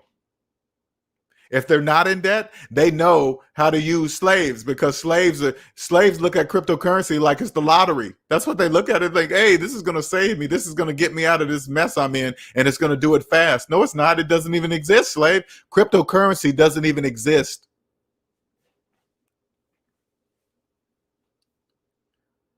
Next time somebody comes up to you and say, hey, man, you invest in cryptocurrency? I want you to turn to them and say, nah, man, show me one. Let me see what it looked like. They can't. It doesn't exist. It only believes in their head. They only believe cryptocurrency. But that's why there's so many. Why do you think there's so many different types of cryptocurrency? Does that make sense to you? That doesn't make sense to me. Are there a whole bunch of different physical US dollars? Is there a whole bunch of different varieties? No, there's only one. Why is there more than one of in cryptocurrency? Because it doesn't exist. Now you're probably thinking, hey, how can you say this out loud? Because slaves can't hear me. You think somebody deep in debt, heavily involved in cryptocurrency are going to listen to a word I'm saying? No, they're deeply involved in cryptocurrency. They can't get out. Well, at least that's what they think. Raymond says, people born during the Great Depression understood the importance of owning the home that they could afford to buy in cash. Today, people mostly want to finance a lifestyle, even if it screws up their kids. Exactly.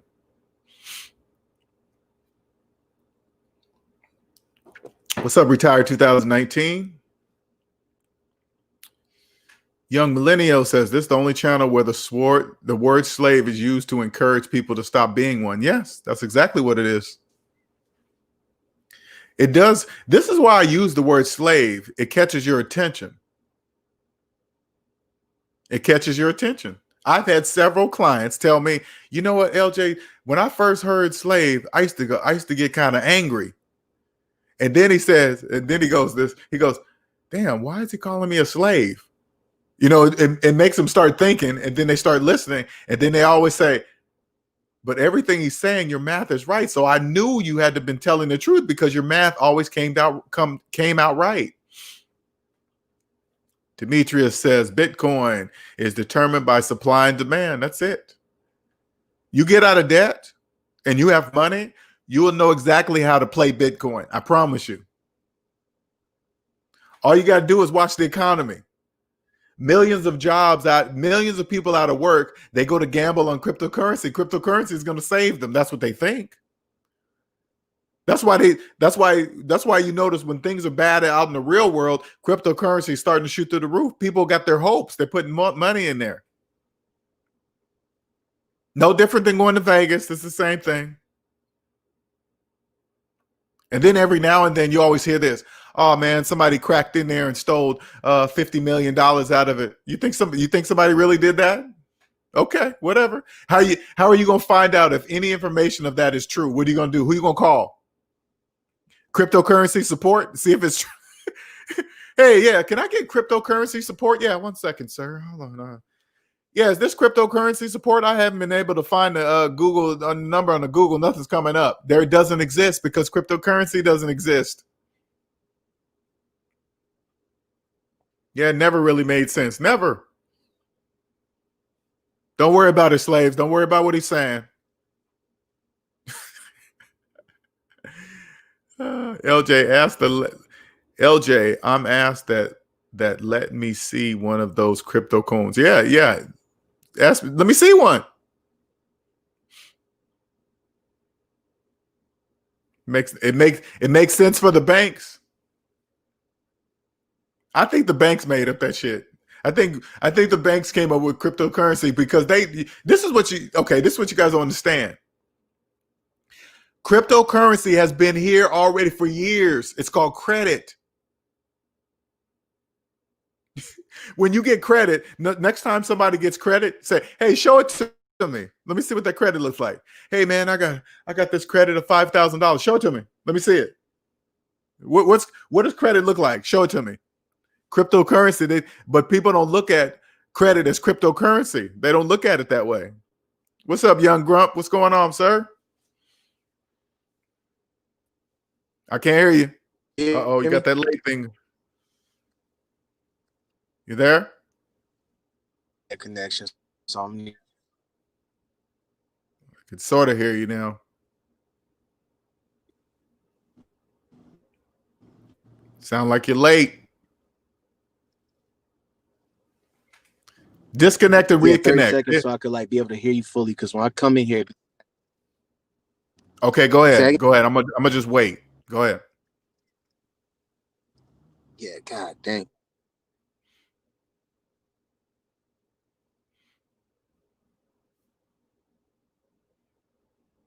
Oh yeah, that's too long. That's too long, man. I don't know what's going on.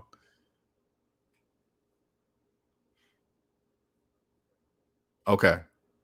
All right. I'll let you wait there until you get that fret. But I'll keep you up there. What's up, Ramil? What's going on? Thank you for joining, sir. Appreciate it.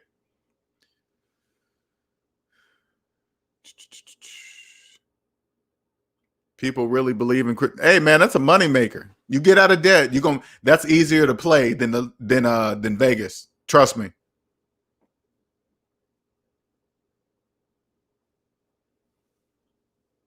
I remember back in 2017, some dude actually was selling physical coins as Bitcoins. People actually fell for the scam. Boy, I tell you. You better hope slaves never start listening to you or you'll end up like Martin Luther King. That'll never happen. Okay, I'm going to tell you that something right now, Kendall. That will never happen, ever. That will never happen. I'm not worried about that. That's also a lie too, okay? That I'm going to come in and I'm going to change. No, that'll never happen. After COVID ends, everybody is in this chat going to be living real good. Yeah. Hopefully. You good over there, young grump, yet? I can kind of hear you right now. I got full bars, but it's like a little cracky. Say something again? Testing. Dang, I heard you said testing, but it's like testing. Oh, yeah, now I hear you good. Okay, what's up? Okay, you go ahead. You go ahead and talk.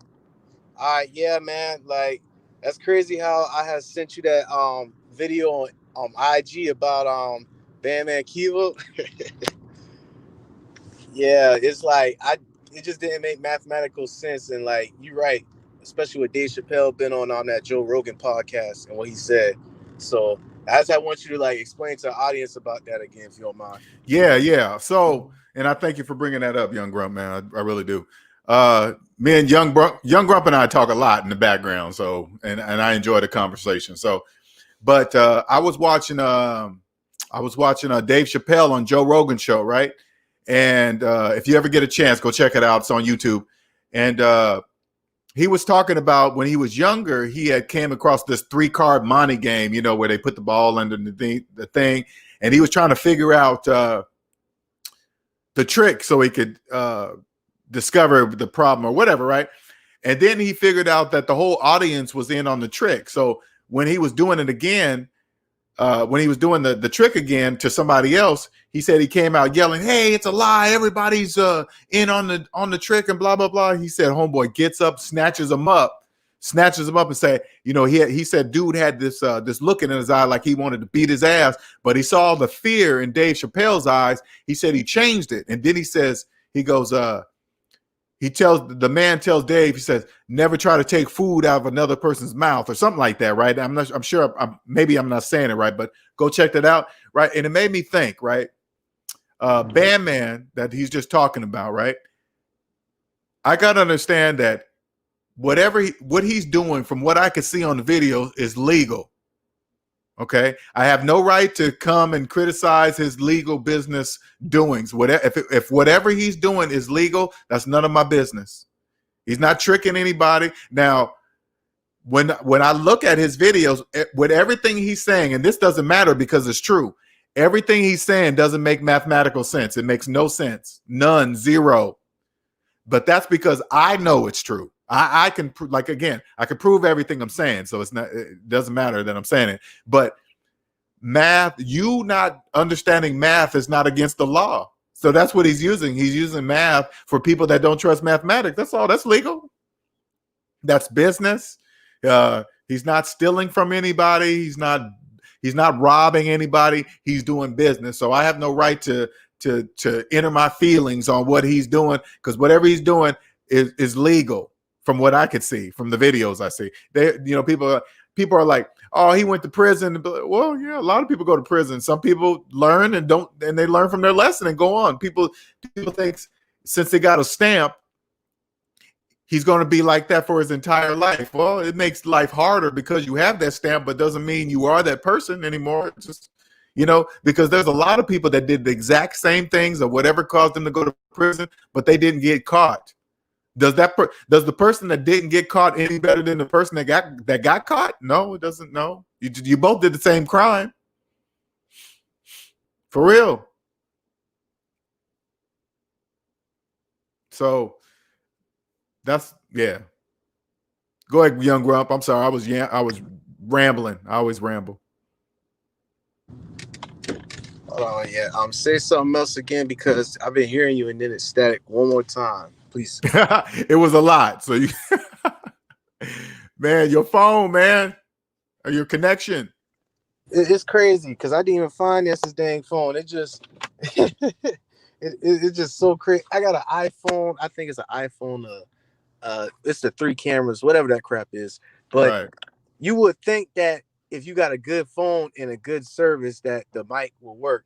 So I know Right. you can hear me good, but for some reason, when I'm on Safari app, when I go on StreamYard, Right. you'll speak and then you'll get cracky. Like, oh man, you might because you're on the Safari app. Can you download the Google browser? oh snap! As a matter of fact, I'm gonna go ahead and try Google. Yeah, download the Google browser and try it and come back. Yeah, I forgot you the IT expert. Appreciate it, man.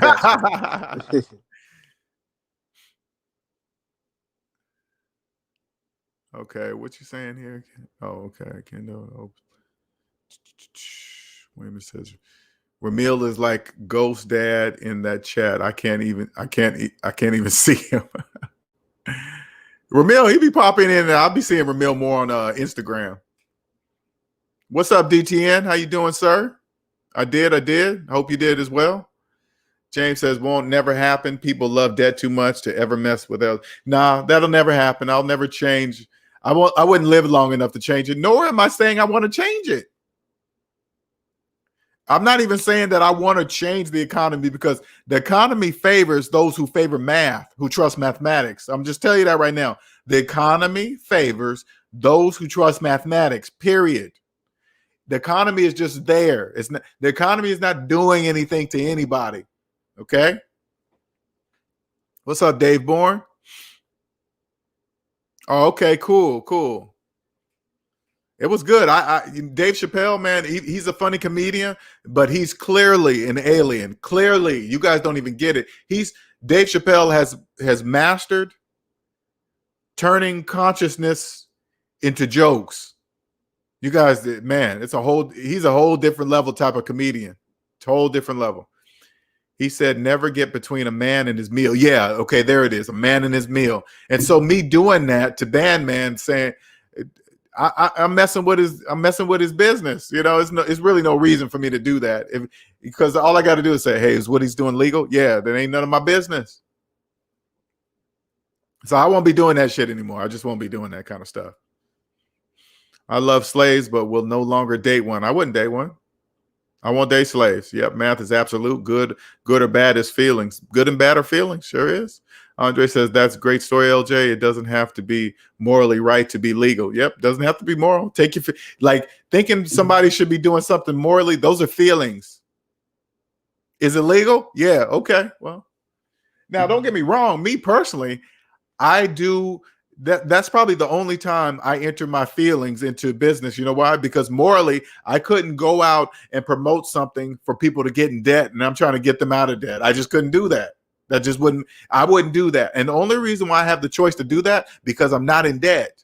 I don't have to go down that route. I don't have to encourage people to get in debt. I just don't. And I wouldn't do that.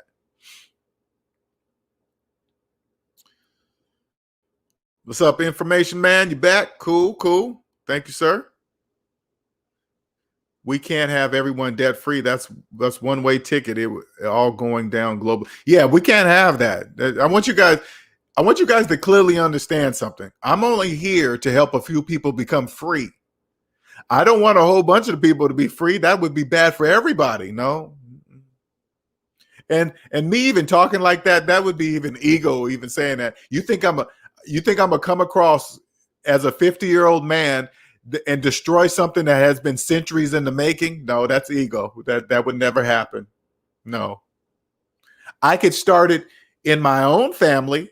If I had this knowledge as I was raising my kids, that would have been totally different. They wouldn't have seen me in debt. They would have seen how I acted at a job. They would have seen how I never made car payments and credit card payments. I was never complaining about the economy, taking a vacation and all this other stuff. When you see slaves on social media, hey, my vacation is coming up, that means they want a vacation away from the plantation. That's why they don't like where they're at. That's why they happy. Thank God it's Friday, because they want a vacation away from the plantation. They have to go back. If you can comfortably service your debt with OPM, would you call that good math or still a slave? If you could service your debt with other people's money. Well, what you're saying breaks all the laws of mathematics. You can't do that. You can't service your debt with borrowed money. That's impossible. That goes against the rules of mathematics. You can't do that. That's impossible. And this is, and not saying you go, so I don't know your financial situation, but this is the problem with slaves. They think they can borrow their way out of debt. And this is what the banks have for you. The banks sell slaves shovels. These are debt shovels. Okay? So if you believe you can borrow your way out of debt, the bank is going to sell you a shovel at an interest rate. They're going to say, hey, here you go. Now, in real life, it's a shovel, but they can turn it into anything that you wish. You think it's $50,000? Okay, well, it's $50,000, and those are just numbers on a computer screen. You're never going to see $50,000 in cash. You think you're going to see that? No, you're not. It's really, in real life, it's a shovel. But when they pass it to you and they go through the debt matrix, it turns into $50,000. You see how that works? That just say, here you go, 50,000. We did say 50,000, right? Yeah, it's 50,000. Yeah, it's 50,000. You look on your computer screen. Hey, log into this account. Go into here. Does it say 50,000 in there? Yeah. Then that's what it is. Yeah. Go ahead, slave. Get out of here. KB says, what's a good way to go about getting your partner to disclose the amount of debt they're carrying? If you want to stay with me, you're going to show me. Or else we're not going to be together. Yeah, I want to see your personal credit report from all three credit bureaus, Equifax, TransUnion, and the third one. Yeah, you're not going to show me? Yeah, we're done. See you later. Yeah, the relationship's over. You're gonna break up with me because I'm not going to show you my finances? Yeah, that's exactly true. I'm fucking you, right? But you think I can't see your finances? Oh yeah, I could share my body with you, but you can't show me your personal that's too personal. Hey, goodbye. Now again, you see that curse word? That's how important it is. People do that all the time. All the time. Hey, I'm in love. Oh, look at her body. Look at his body. Oh, he's so cute. What's that got to do with debt? Because I guarantee you see somebody that you're attracted to, you find out they got $100,000 in student loan debt they've been carrying for the last 20 years. They're going to become unattractive very, very fast. Very fast. I no longer talk to slave about being debt free. I need him to stay in debt. Yeah, don't talk to him about him. Service equals servant. Sure do.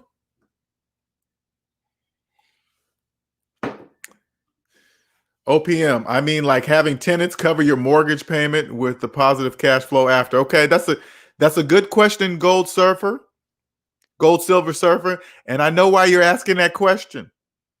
Okay, so let me give you an example. This is what I want you to do. Okay, take your mortgage payment minus your mortgage balance equals your profit equals your cash flow. Let me say that one more time. Because a lot of slaves do this. Hey, this is what slaves do. Okay, this is what slaves do. Slaves will take out a second mortgage to buy a rental property, which means they have three mortgages now. And they say, just like what you're saying here, oh man, I'm gonna have the renter cover my mortgage, then I'm gonna have a cash flow. You don't have cash flow of anything. You have three mortgages. You think one renter is gonna bring you cash flow when you have three mortgages? That's not true. So take your mortgage payment. Doesn't matter what the renter is in there. All they care about is you. The bank doesn't care who you have in that house as long as you pay them. So your mortgage payment minus the rental mortgage balance equals your profit. You tell me, are you making profit? You making cash flow? Slaves use all them terms. What are you talking about, cash flow? That doesn't mean anything. What's up, young Grump? Young Grump. What's going on, man? Yeah, you had got my message. Yeah, down there. Oh shit, I wasn't looking over there. Yeah, I'm about to say yeah. So I could hear you a little bit. I tried to do it on Google, but it won't allow me on my app. But I'm gonna just start doing this streaming on my laptop because this is embarrassing. Okay, I appreciate you though, man. Yeah, appreciate you, man. I love watching you grow, evolve. Heck yeah, I appreciate. I love the questions you're asking too. I love those questions, man. What you say again? I love your questions too.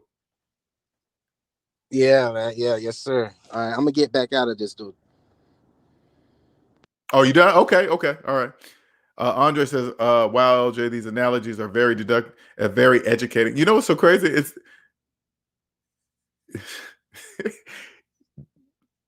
they're true analogies. It's crazy. Slaves never talk about their debt.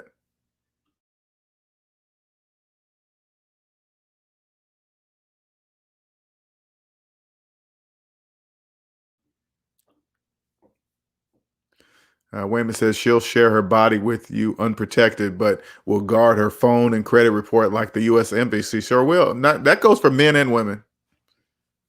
LJ, when she accidentally told me she was $100,000 in student loan debt, I didn't flinch. I immediately came up with an exit strategy. Exactly.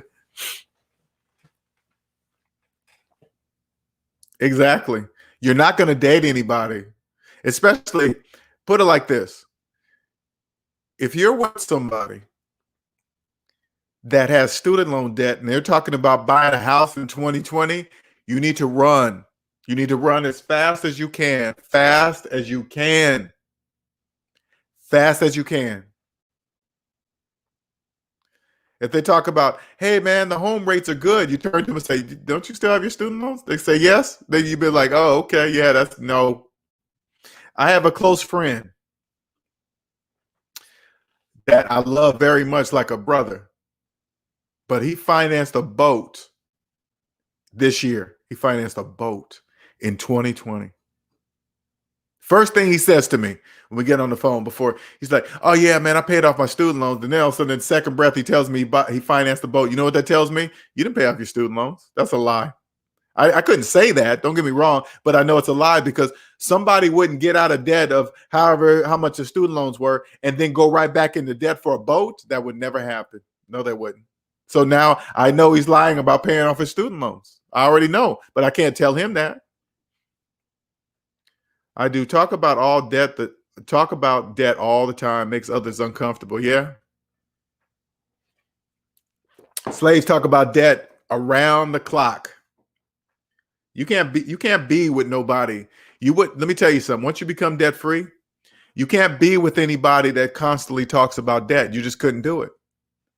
Because you know it's their own fault. They're doing it to themselves. They're all doing it to themselves. They're on their look. I mean, Young Grump says people waiting in line for days on that PS5. This lady told me at the store that her husband and son left her on Thanksgiving to wait 2 days for the PS5. She spent the whole holiday alone.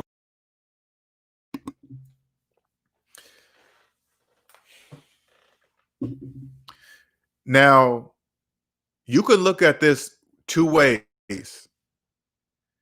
You can say, wow, that husband and son are stupid. Or you can say, look how much money is out there waiting for you. All you got to do is create a business. Create something that slaves want, and you can be doing this. You can make people do the exact same thing. Leave the mom at home on a holiday for a worthless game machine. Can you imagine how much? You'll never know this though. The PS5 sell for $500 something. I bet you they probably make that machine for probably $50. You produce that mass amount of machines, you're not paying $400 something a machine. Okay, that's not happening. They probably make that machine for $50. Now, this is just my guess. I don't know. I'll never know that information, and I'm sure that type of information is classified. Slaves know price. They don't know value. Cosm says, your friend may have paid off his student loan. That's like people paying off their credit card debts, then running up again. He didn't pay off his student loans, though. He didn't. I know he didn't. He refinanced his house. It could be two ways. If he refinanced his house and paid off his student loans and bought a boat, the reason why he did that, because he didn't pay him off. He refinanced the house. When the money is not coming from you, if you had saved up that amount to pay off your student loans, you wouldn't. It's different. If you saved that amount and then you gave it to pay off, because you feel it. You feel the transfer of energy. I promise you. You work very, very hard to save up every single dollar to pay off your student loans, and then you take that stack of money and you give it to the student loan place. How do I know this? Because I did it. I had almost $50,000 in student loan debt, and every check I passed it to the student loan place. This is something that you got to feel. But if you refinance a house that's not yours, you don't feel anything. It's not even your house. You refinance the house, you pull the money out, which is borrowed money, and then you go to pay off something. That doesn't mean anything. You didn't feel anything. You just feel like you paid off something, but you didn't.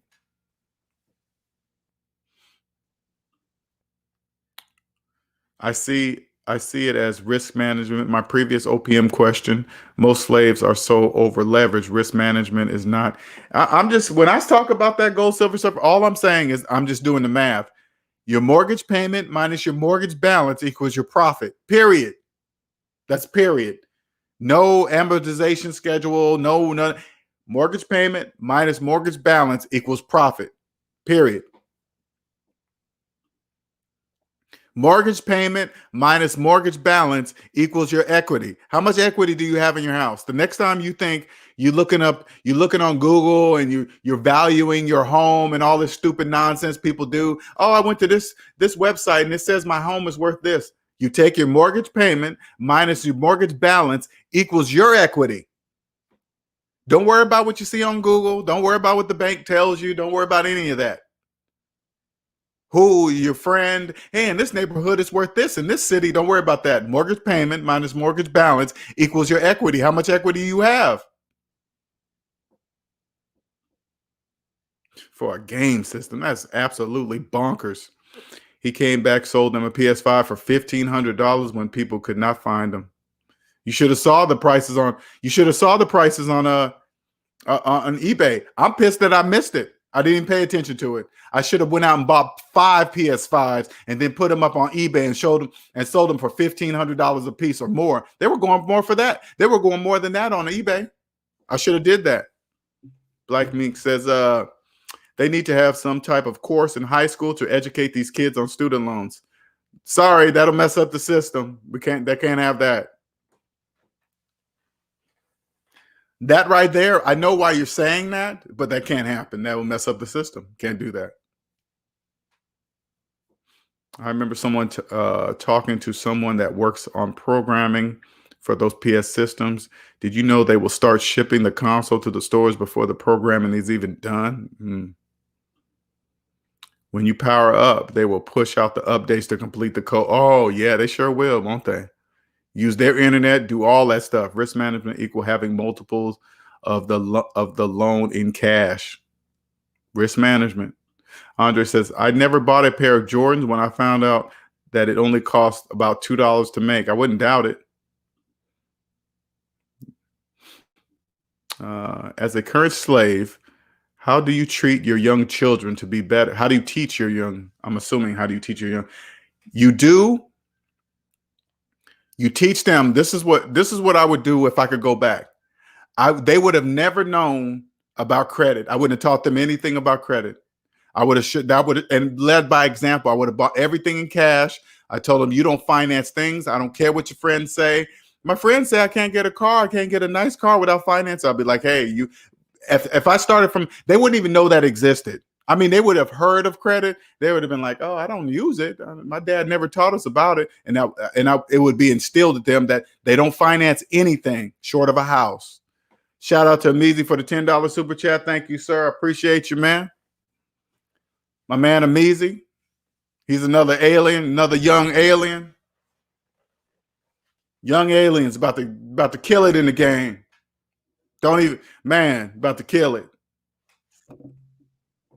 Nobody's ever going to even know how you're doing it. But that's how you do it, Kendall. That's how you do it, man. First, you must get out of debt. Once you get out of debt, you will know exactly how you're going to train your children. You already know. I promise you, there is no mistake. You will teach them this. You will teach them. I promise you. Yeah, that they want to keep slaves dumb. That's how the rich get richer. And see, I want to make sure it's clear so you guys can understand something. Slaves are not dumb. They're choosing to be slaves. So when you see slaves do things, finance phones and cars and keep college loans forever and call them forever loans, give their student loans pet names. They're choosing to be a slave by not trusting math. They're choosing it. So you can't even really call them dumb. You just know, hey, you finance the phone? Yeah, obviously you don't trust math because you would have never financed the phone. Hey, you think you're a homeowner with a mortgage? Yeah, okay. Well, you obviously don't trust math because that's not mathematically true. Shout out to Andre for the $5 super chat. Thank you, sir. You are welcome. Much appreciated. My dad told us if you have to put it on credit, you can't afford it. And see, people make it so difficult, right? Do you have the cash to buy it? No? Then you can't buy it. What are you talking about? What are you got? You gonna steal it? You have the money in your pocket? No? Then why are you looking at it? Oh man, you see that brand new Hellcat, man? That thing goes this fast. It got that much torque and blah blah blah. It's about $80,000. You got $80,000? Yeah. Then why are you looking at? No. Then why are you looking at that car? Why are you looking at it? Who cares what it has? You think it cost $80,000 to make one car? No, it didn't. They just told you that. And just imagine it. And then they finance the car on top of it. We'll tell you on, people make YouTube videos talking about their car payment. Financing something that goes down in value that they don't even need. Don't even need it. Straight up want. It's just a straight up want. And if you financed it, that means you couldn't afford it because you're making payments. Isn't that obvious? Yeah, you can't afford, well, you're making payments because you couldn't afford to buy it cash, right? Yeah. Self-explanatory. Mortgage is a nightmare for some, a lot. Black Meek says, my student loans is at $17,000. And every day I think about them to get them out of my life. Never again. I'm financing. I'm financing anything. Don't finance anything. Student loans are the worst. Student loans are only second to IRS debt. Things, if you can't bankrupt it, that should be a sign. What do you think that is? Student loans is that's how they bring in slaves. Those are slaves.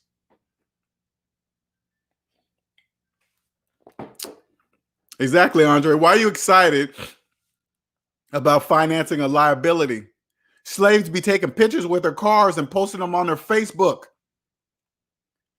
Be at the dealership talking about congratulations, smiling and shit. And then they go and post it on their face. Hey, look what I deserve. You deserve some debt? You deserve some debt? Oh, man, I got this raise. I've been working at this job for 10, 15 years. I deserve some. I deserve this. You should figure out why you're working at a job for 15 years first before you worry about financing something that's going to keep you at the job. Because can you imagine? You're at a job for 10, 15 years and you roll up in a brand new car that you're making payments on. You just told your employer you're not going anywhere anytime soon. You got a car to pay for.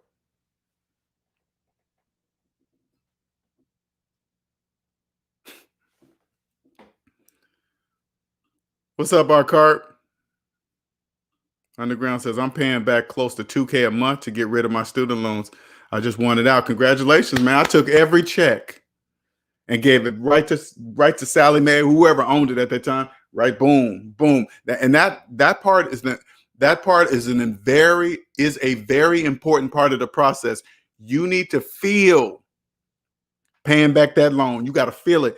Every hour that you get up and go work at this job you hate to get that check to give it to them, you need to feel it. So when you pay that student loan off, that will never, ever, ever happen again. That will never happen again. You will never allow that again, ever.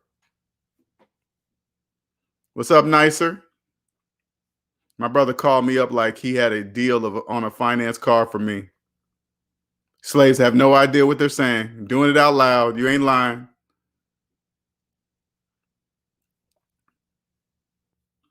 What doesn't make sense, James? Go ahead and tell me. Ask your question, man. Here, you can come up and ask if you want. We're about to cut this off. I'm already over the 2-hour time limit I just said. Nicer says, look at my debt. Just look at it. I know, right? Randy Woman says, I was talking to someone about paying off their student loan debt, and their parents is trying to get them to increase to get a oh God, I know, to get a higher education to pay off the debt. Oh, poor slaves. They be done. You guys get done so dirty. Well, you guys be getting done dirty.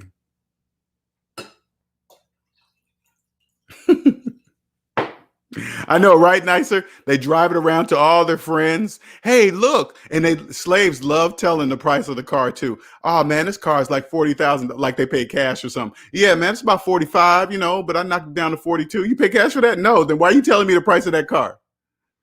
That the price of that car has nothing to do with you. I want you to understand that. You can't tell a slave that. You'll be pulling down your mask. Hey, everybody, I'm an alien. Hey, look, I'm an alien. You can't say that. Why are you telling me the price of that car? You didn't pay cash, right? Why that sale price or whatever you think you got a sale price on, you didn't get it for that price. All you got to do is flip to the back of that 84 months paperwork. That's your sale price. That's your sale price. Cupcake says, my friend got lucky. She didn't have to pay back her loans because the school shut down and she went out and bought a new car on her car on your later. I'm not sure what you mean by it. I think I know what you're saying. Yeah, she definitely got lucky. Cosmo says, don't let school get in the way of your education. Definitely don't do that. I don't regret going to college and getting a student loan to go to become a computer engineer. The only thing I regret doing is if I went to college for 4 years, I should have gave myself a maximum of 4 years to pay it back. That's what I should have did. A girl from grade school was posting her new Durango saying people need to step their credit up to finance nice things. I almost told her to step her cash up so she can actually own it. I know you can. You just got to watch what slaves do online. It's just funny. It's funny stuff. Retired 2019 says, LJ, do you have a specific schedule for your live streams? No, I don't. Sometimes I arrive late. No, I just do it randomly because I got some other things going on. So I just do it when I feel it. Bragging about the price they paid. Yeah, I know, right? Andre says, you can get rich on minimum wage if you understand the math. You sure can. People, I know he's talking alien. Get rich on what the fucking prick? You can get rich on minimum wage. Are you mocking me? See, they would think that. That's how people think. If you told a slave you can get rich on minimum wage, they would think you're mocking them, trying to talk down to them. You're like, no. If you just pay, look, let me show you the math. You just do the math. This plus this and that equals that. And if you do this, it costs you that. They won't even pay attention. Can invest or buy a used car due to this loan. Can invest or buy a used car. Man, I'm trying to read it.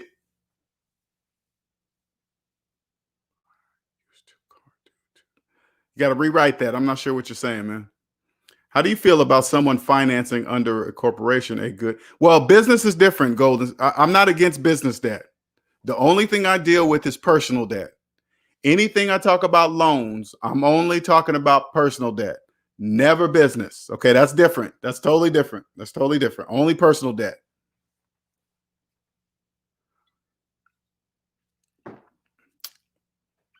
Any other questions before I get off of here? Any other questions? Good, great question, Gold Silver Surfer. Appreciate it, because a lot of people confuse the two. And I see a lot of other financial people get on here and they be mixing business debt and personal debt. You don't mix the two. They're not the same. Okay. I don't want people fooling you. So say like you got a rental property and they got a mortgage on it. Well, that doesn't mean they're a slave. That I would have to see what they're doing. And honestly, put it this way. If somebody had a rental property and they have a mortgage on the rental property and they say, hey, man, I'm making all this profit. I'm doing this. The first question I'm going to ask, let me see your personal credit report. Their personal credit report will tell me if they did that right. Okay. That'll tell me that if they did it right. Rainy Woman says, oh, okay, I can appreciate you being respectful. Oh, we're talking to women. Okay. James says, no more car loans for me. Don't ever do that ever again. Cupcake says, how do you feel about purchasing stock slices? Again, I don't really talk about stocks and bonds. Anybody asking me about stocks, the first question I'm going to ask is, are you in debt? So if you're a person that does stocks, this is what I want you to do. Add up all your savings, add up all your debt. Savings minus debt equals how much you can buy in stocks of anything. Slices, pieces, quarter pounds, 5 tons of stocks. It doesn't matter. That's how much money you have to buy anything. If you're in a negative, don't worry about the stock market. Don't worry about investing in the 401k. Don't worry about retirement. Don't worry about cryptocurrency. Don't worry about it because it doesn't exist for you. So as long as there is no personal guarantee, and I just, so funny, Andre, I was watching something last night. If you put a personal guarantee on something, it just pierces the veil. It's like it doesn't even exist. A person, and how many people they say, hey man, you got to have good credit to get that business loan. Well, if they're going to tie it to you, if it's a personal guarantee, you better not do that because they can come after you personally. Crazy, man. I just chose the ones that pay out the dividends for now. Again, Cupcakes, you got to tell me, are you in debt? That's what I need to know from you, okay? Because I don't want you to think, if you're in debt, I don't want you to think you're getting dividends. I don't want you to think you're making some kind of profit because you're not, okay? That's an illusion. Never mix business loans with personal ones. A business is shielded from creditors. If you do it right, you can do it wrong. And what Andre just said, if you do a business loan with a personal guarantee, it's not separate. You just joined it with your personal guarantee, okay? You just joined it. Andre likes to come in with his quiet flying saucer that makes no sound, leave something and fly away. All right, is there any other questions? You guys have some good questions, though. I like those questions. I hope I'm able to answer. Anybody in here that need a question answered before I leave? Because I'm getting hungry.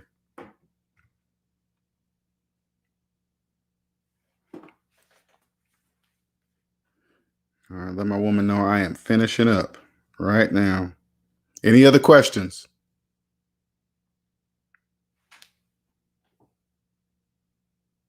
Okay. Then what I'm saying for you, first of all, I don't give out stock advice and all that stuff, right? All I'm saying for you, if you don't have any debt, everything you're telling me is true. It's mathematically true. So if you've invested in a stock and you're getting dividends, that means you're getting money. So let me give you an example so you can understand something. If somebody in debt, so say like you took $5,000 and invested in whatever, some stock, and you're getting some dividends. That's because you had $5,000 to invest. If you go to somebody in debt that borrows $5,000, they're borrowing it because they don't have the money, and then they're taking the money and investing in the stock market. They're not investing anything. They're taking the bank's money and they're putting in the stock market for them. They're investing for the bank indirectly. You think slaves know? The slaves don't know that. Slaves have no idea that they're investing for the bank. So whatever dividends come back, those dividends come back to the bank. So that the bank get interest on the loan that they gave the slave, and then they're getting dividends because they got to make payments back for the loan. So they're getting like double dipping.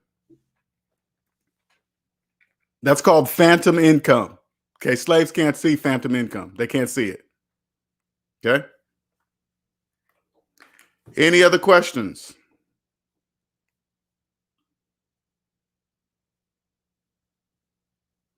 And don't think because I'm 50 that I know this stuff. Math is timeless. It doesn't matter how old you are when it comes to math. Just because I'm 50, I know 1 + 1 = 2 because I'm 50. That's how it sounds. Okay. So, hey man, he only knows 1 + 1 = 2 because he's 50. No, that doesn't have anything to do with anybody.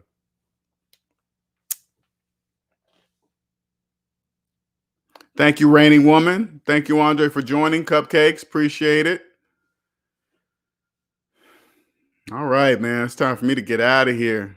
Yeah, I'm out of here. 2.5 hours, man. You guys have a wonderful Sunday evening. All right. See you later.